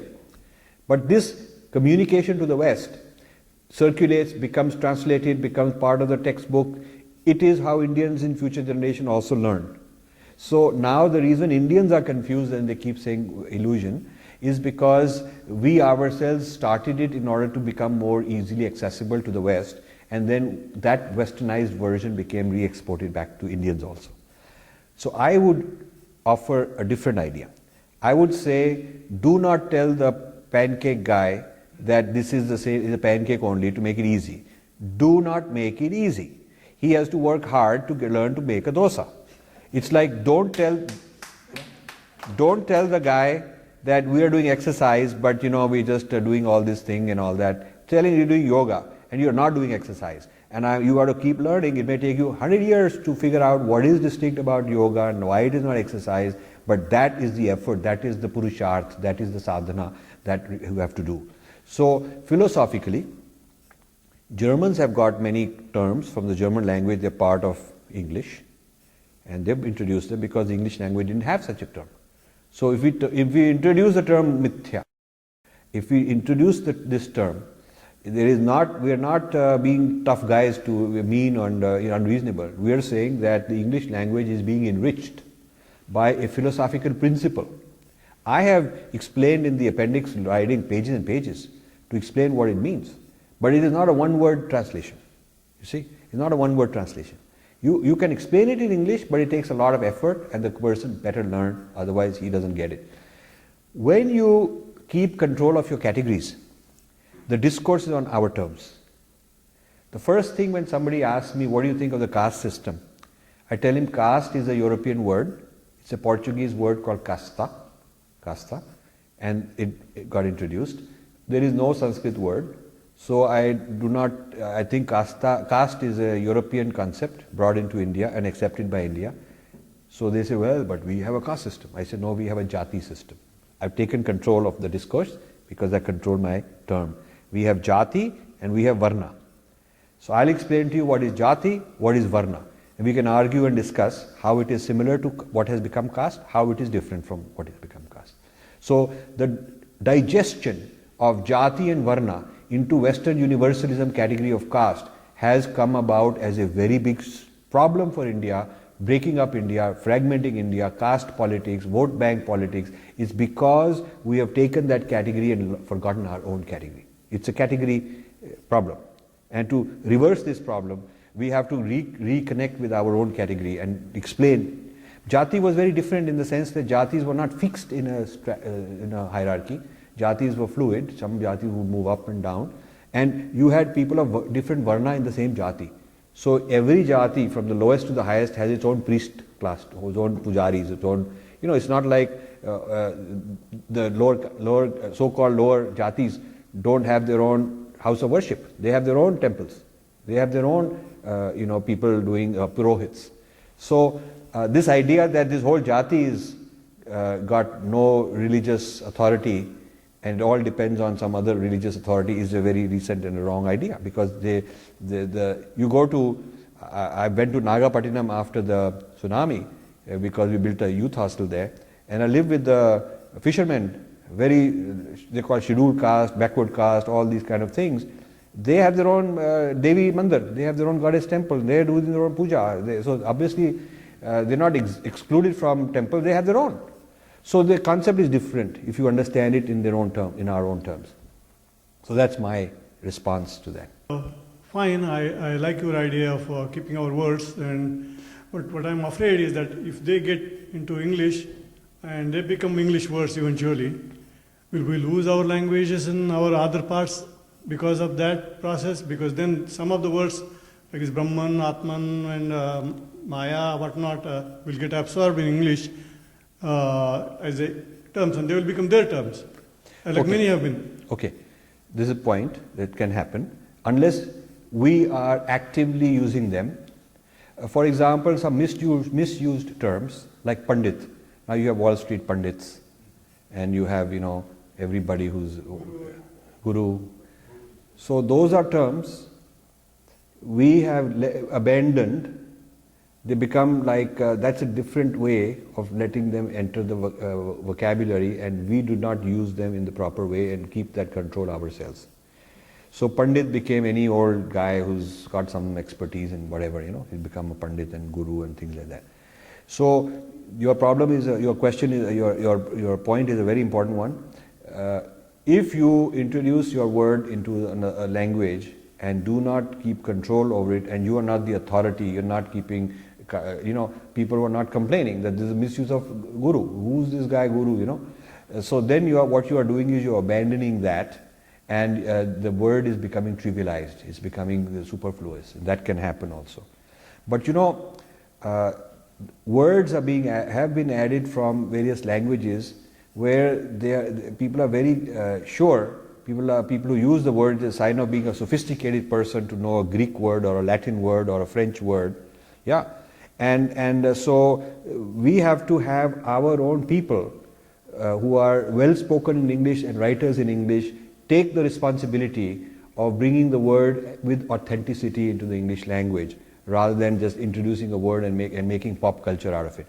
A lot of Hindi words and Sanskrit words are becoming part of pop culture.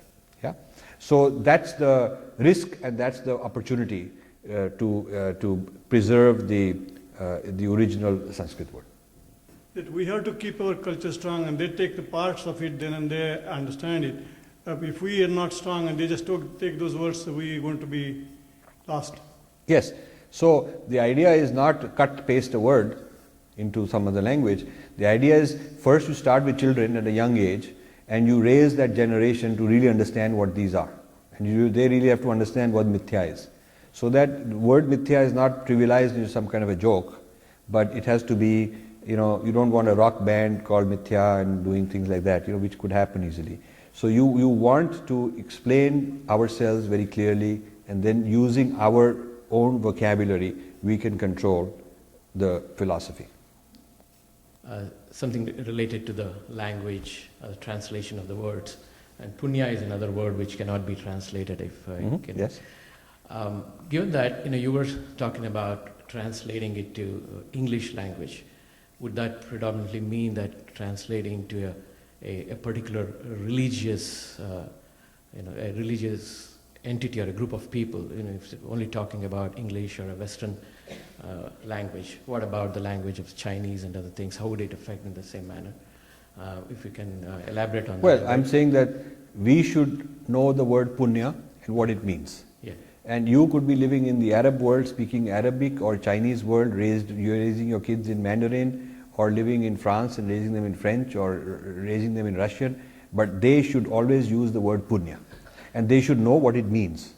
And when a person comes and says, what are you doing? Like murti, I have explained murti is not idol. It's quite sad that we keep translating it as idol. Well, it's my last name too. So yeah. So, Murti, yeah. What is your first name? Arun. And you should not be called Arun Idol. Yes, exactly. Yeah. You're right. Even though there is American Idol and Indian Idol now, but you are Arun Murti. Yes. Yeah. So, and I've explained each one of these why Murti is not idol. I've got a heading and I've explained many pages on that. So, you should not say we are doing idol worship. You have to explain that this is not an idol. Why? And it means you have to now read about the history of idols in Greek thought and pagan thought, and why and what Christianity thinks of idols, what the 10 Commandments think of idols, what is, how is idol to be kicked and killed and burnt and destroyed according to Islam. You have to read and understand all that. And you have to understand philosophically that this is a very different idea that we have. The idea is different. So part of what the colonizer does is he conquers the colonized person's sense of history, sense of language, sense of categories, and replaces them with his own. He gives you your history, and he thinks he's doing you a favor, and all the Indologists were doing that big favor to India, and we were happily accepting it. And today, our billionaires are giving huge millions of dollars of grants to Westerners to translate Sanskrit according to the Western idiom. We are doing that. Narayan Murthy has given a lot of money, $10-20 million to a project in the Northeast to take all our classics and make them into English using these kind of translations. People have given this in Harvard and a lot of places to do that. A Vivekanand chair in University of Chicago, right here, has been endowed by the government of India. And University of Chicago is the place where there is the center of all this scholarship that Vivekananda is a homosexual and he was abused by Ramakrishna, and Wendy Doniger is the pioneer of all that right here in the University of Chicago. But because of the politics and the ignorance and all these IFS officers don't know a darn thing about their own culture, we are actually funding these things. Yeah, okay. Yeah, the reason why I was asking is related to my next question. We're talking about Christianity digesting the Hinduism. Is that, and I missed the early part of your lecture. I'm sorry, it came a little late, so I was not sure whether it was only. Could you put the camera on him? The Christianity part, or is it any other religion from the religious aspect, not just from the colonizer? So that was the other question. The other question was what you talked about. One question at a time. Yeah. So second question I need to crystallize so I can answer it. So is Hinduism only being digested into Christianity or also into Islam? That's the question? That was the reason what I was, that was the one that I was asking about this the word so translation. the answer to that is that a whole lot of there's a whole lot of Islamization of Hinduism through Sufism that I have not written in this book because I'm focusing on the West. But there's a parallel issue also with Urduization of Indian culture and the idea of becoming very fashionable that Sufi is the same thing. Yeah. Now, how many of you would say Sufism the same thing as Hinduism, as Vedanta? Many of you might say that. Yeah? No. What is the difference? Sufism also says oneness. Sufism also says oneness. Sufism, Islam. So Islam. No. We're looking at the concept, not the brand name. We're not looking at the brand name. I'm saying the claim that I'm one with Allah, which the Sufi singer does. How is that different with Aham Brahmasmi as a claim? Not that they're named as Islam and we are named as something. It's not as simple a matter as name is different, because any intelligent child will say name may be different, but they believe underneath the name they're believing the same thing. So my question to you is, how is the Sufi claim of oneness with Allah different? Atman? No, but how is it different from when the Sufi says I'm one with Allah? How is it different? The Quran doesn't say the standard book where the tenets are pronounced according to Islam. It doesn't say anywhere the Allah is I'm one with Allah. Very good point. So I had a debate with an imam in Karachi many years ago. He had a website called askimam.com. You could ask him a question, he'd give an answer. He had a discussion group. So I put on a different ID, because I don't want a fatwa, and I signed up. And I asked him the question. He's a Sufi guy. So I asked him the question that when you saying you're one with Allah, one with God, and you're saying it's whatever the Hindus are offering, we also got it in Islam. That was their point. They wanted to digest Vedanta through Sufism into Islam. So I said, how does it reconcile with the Islamic injunction that it is blasphemy to call yourself one with Allah? Anyone who calls himself one with Allah is committing blasphemy, or you kill him. How do you reconcile that? First he tried to avoid the question. He keeps saying, brother, we are one, you got blood and I got blood. And he tried to talk like that. Most Hindus would get sucked into that. But I told him, no, I'm not worrying about all those things. I want to have a clear, straight answer. After a lot of back and forth, he said, when the Sufi mystic chants, singing, I am Allah, I'm one with Allah, it's an experiential feeling he's getting. It is not that he actually is one, but he's feeling like he is one. So the difference is that you are a bank teller. You're not the president of the bank. But one day they say, okay, you can sit on the president's chair and feel as if you're president. It's not that you are the president. You can't have an executive order and fire somebody and shut down this and that. You don't have the actual powers of the president. But you can feel, you can pick up the phone and talk like him and all that. You kind of feel like, oh, I'm president. So Allah, by His grace, sometimes for a brief moment, wants to give you that feeling as though you were, but that doesn't mean you actually are. So he says, therefore, the singer is not violating the injunction of Quran because he isn't really Allah. He is simply getting a momentary feeling as though he were due to the grace of Allah. So this is how very cleverly you can say this oneness without violating that you are not one.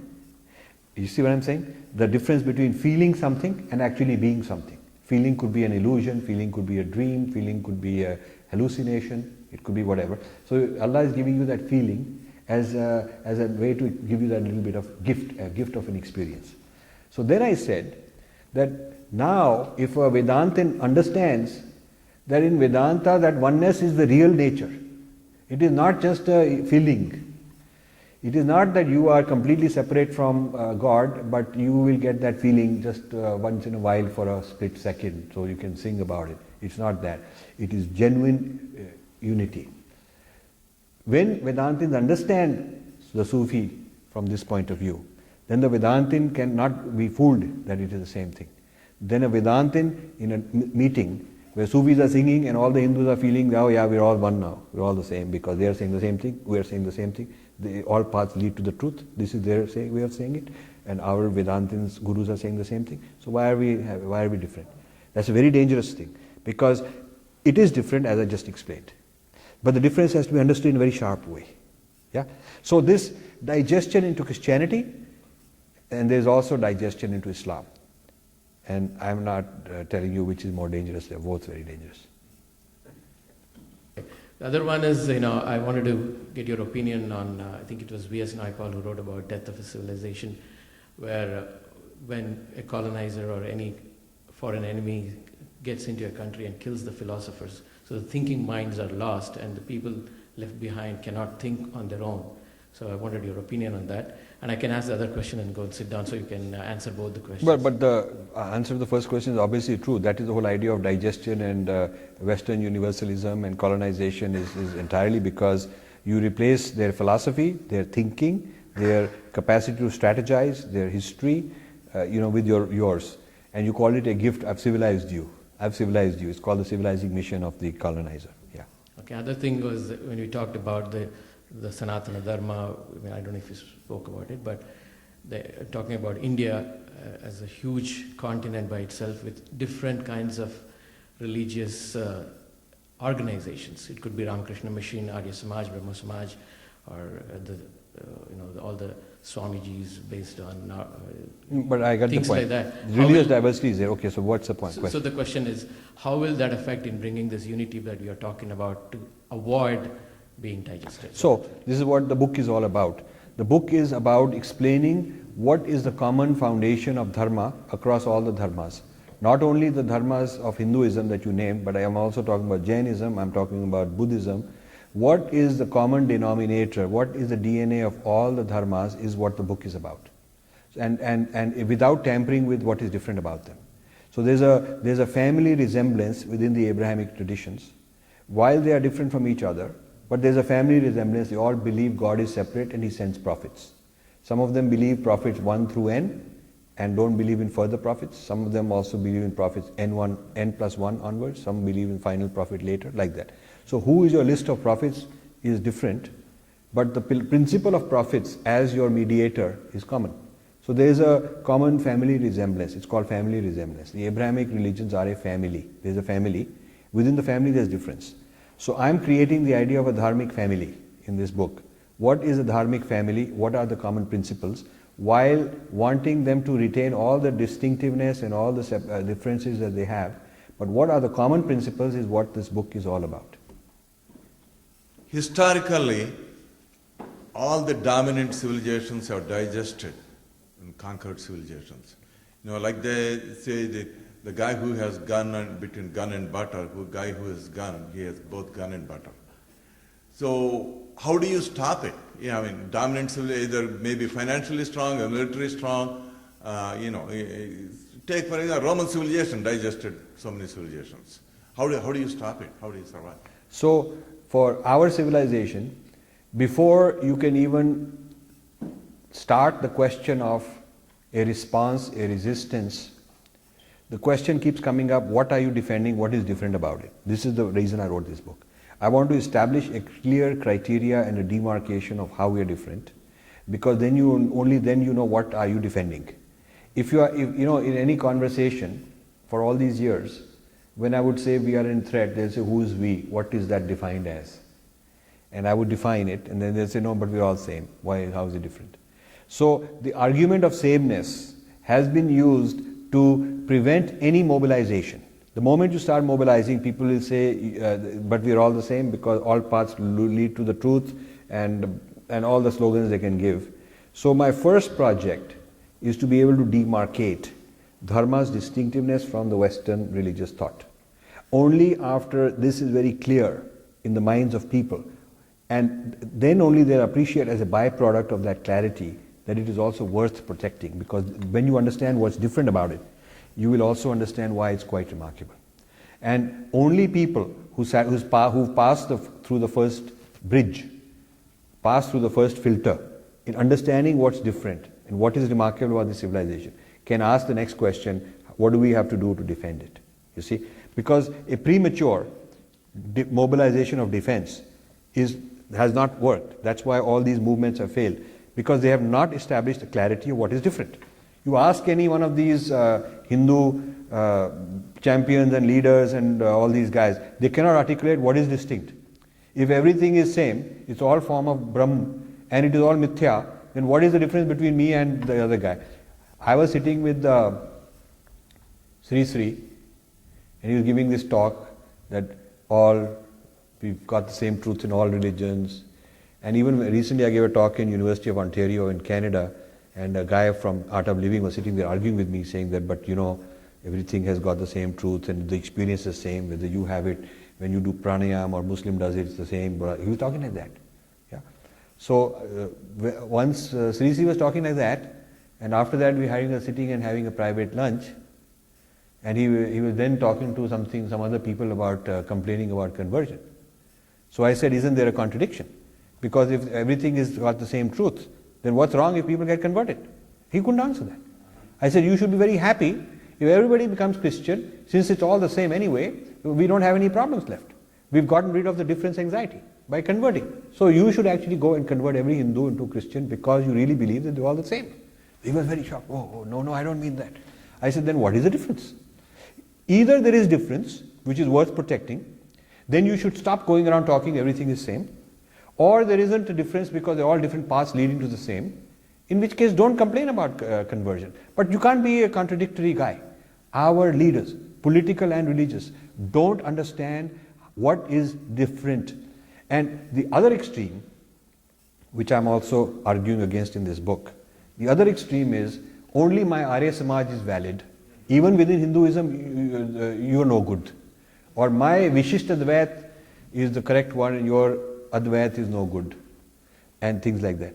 So on one extreme, you have such a finely defined difference that you have internal fragmentation and fighting. That's one extreme. And that criteria of difference we can't unify.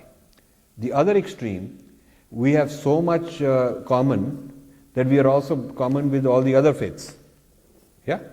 Then we have nothing to defend. This book is a project of 20 years to solve this riddle. What is the middle ground where there is commonality among the dharma, yeah, and difference with non-dharma? This is what this book is trying to solve. You mentioned about the Tibetan culture being assimilated into Chinese some later on, maybe in the future. But do you think because will it really happen? Because Tibetan culture is very distinct. That's why the Holiness Dalai Lama is fighting for autonomous Tibet and his struggle for a free Tibet or even an independent Tibet. So do you think Tibetan culture can go? Okay, you asked the question once and then I'll answer it. You're repeating or are you? Okay, you just okay. So you shouldn't repeat. So your question is, since Tibetan culture is so different from Chinese culture, will it get digested or will it remain separate? That's the question. So I will answer it. Okay, thank you.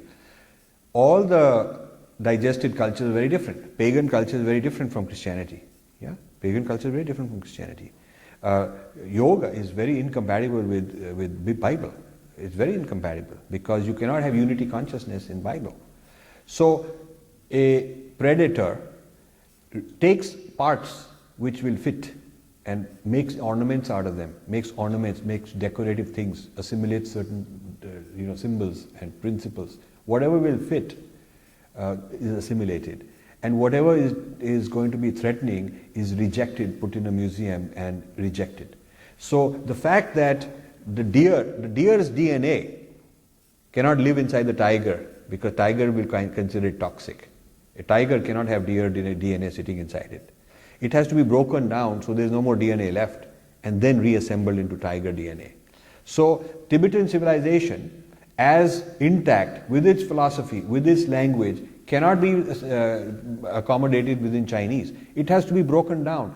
The symbols have to be given new meaning. The history has to be reinterpreted and distorted and changed. The philosophical ideas some ideas can be absorbed into Taoism or Confucianism, they'll survive. Some ideas which cannot be assimilated have to be rejected. So the process of digestion is not the same thing as taking the whole thing, preserving it intact and making it part of you. That would be fine. Then it would not be destroyed. The process of digestion is a destruction and making it disappear and taking parts that you want and making them fit inside you. So the digestion of Tibetan culture will be, there's young Tibetans, next generation, they want to have IT jobs, they want to go to big cities. In Tibet, they're getting married to Chinese soldiers. So the next generation is being told that you are of Chinese origin. They're being raised on Mandarin, and the Tibetan monasteries are being downsized more into exotic tourism. And in a diaspora, which is living as a second-class citizen outside their home, can only last so long because they don't have the sustaining power. I mean, you can last, Dalai Lama is there, but what will happen after he's gone? It will become a little milder. So Tibetan culture, Tibetan civilization is not on a solid foundation without a separate home, without its own proper homeland, and it cannot just go on in this refugee status an indefinite period on the mercy of somebody else trying to help it. So that's the point. And the fact that it is different is not going to guarantee its success. In fact, that's why they want to finish it off, because it is different and therefore it's a threat. We should not bother about the Western universalism. But to me it looks like they imported from the Indian civilization all these equality of gender or democracy or so we have the concept of unity in diversity. So, but why we should bother about this? Ultimately, world is in a flux. People are migrating and living together. Say, best example is US. So you have to find a solution to coexist for all the different types of people. Otherwise, there will be havoc created. For example, in Britain, in Europe, right now you have the idea of multiculturalism. Everybody is they are introducing things which are incompatible with the rest of the human values. So what I am telling is, finally, we have to have a common body or knowledge where everybody can coexist, accepting common principles. Okay. If they are conforming with the Western universalism, what is the wrong? I mean, otherwise we cannot coexist. That's my point. Yeah. So this is the argument that says Western universalism is the operating platform, and we have to be digested. We have no other choice. That's what it means. That's what it means. Yeah. So it is the argument which says what's wrong. We will all become Americans, and we will all have BMWs, and we'll do well. And India will then advance, and we'll have GDP, and we'll become rich Americans. And not in terms of material, but in terms of values, human values. Whatever. But human values are not the same. Human values are not the same. You have to read this book to understand that dharmic values and Western universalism values are not the same. They are not the same. You may, on a superficial knowledge, you may say, well, they have equality, we have equality. It's not the same. The idea of equality is very different. The idea of feminine is very different. The idea of nature is a product, and you have conservation of nature because you'll run out of clean water, you'll run out of if the forests are not clean, it will be toxic. Whereas in our tradition, nature is divine, is living. The reason you respect nature is because it has its own rights, not because it is my product. So even environmentalism, the idea of dharma for environmentalism is different than the Western idea of why you need to have environmentalism. The idea of human rights is very different. So you need to read more about dharma, much more about dharma, to understand why values are different, what the values are. Most people have become so superficial in their understanding of their own dharma that they really don't even know what's different. And so if they don't even know what is different, see, this is the problem. You can't mobilize unless you truly understand what is different. And since most people are sort of walking around thinking everything is same, they bought into this idea that everything is same, and values are same, and these are all different paths to the same thing, and what is there? Jesus is a murti, if this is a murti, they're all the same. You have to really go deep into understanding why they are not the same. You see, so I'm very happy you asked the question, because I'm always looking for questions that are making a different point for me. And this is a very good question, because it shows a very typical, what I call a confused Hindu, who's genuinely convinced, not genuinely convinced, that religious paths lead to the same, we've all got similar values, and what is different, what is wrong. And it is this idea which leads to the digestion into Western universalism. This is the deer saying, what is wrong? If I live in the tiger's stomach, tiger is tough guy, I'll become part of the tiger's stomach. I'll run faster.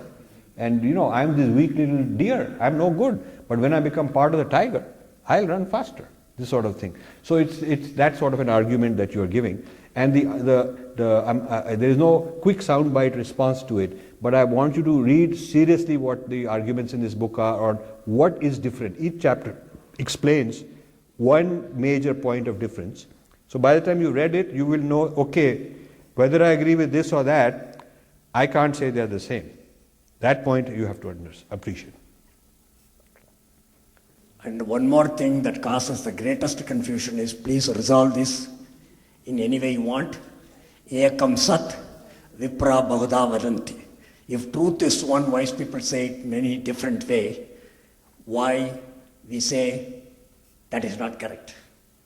Hinduism is this, Christianity is this, Muslim is this, Jewish is this. But people take refuge in this Rigvedic statement. This is what Rigveda says. If Rigveda says this, it has got to be true. How do we reconcile with poor translation of Vedic terms into English? It's not even a question of translation. Truth is one. Most people say different. I got it, so may I answer it now? Okay. Truth is one, and you can say it differently.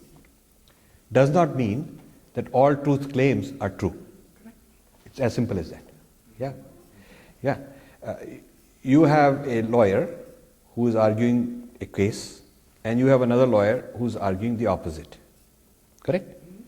He has a truth claim, and he has an opposite truth claim. They're both not true. They're making opposite claims. Our people spent hundreds of years arguing against alternative competing truth claims.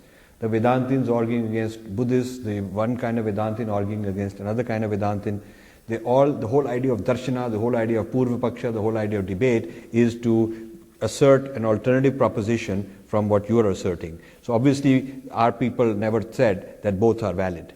Okay. Now, truth claim 1 and truth claim 2 may be contradicting each other.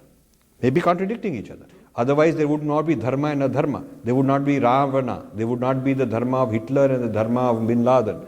Obviously all truth claims are not true. So the statement merely says that the truth can be expressed in many ways.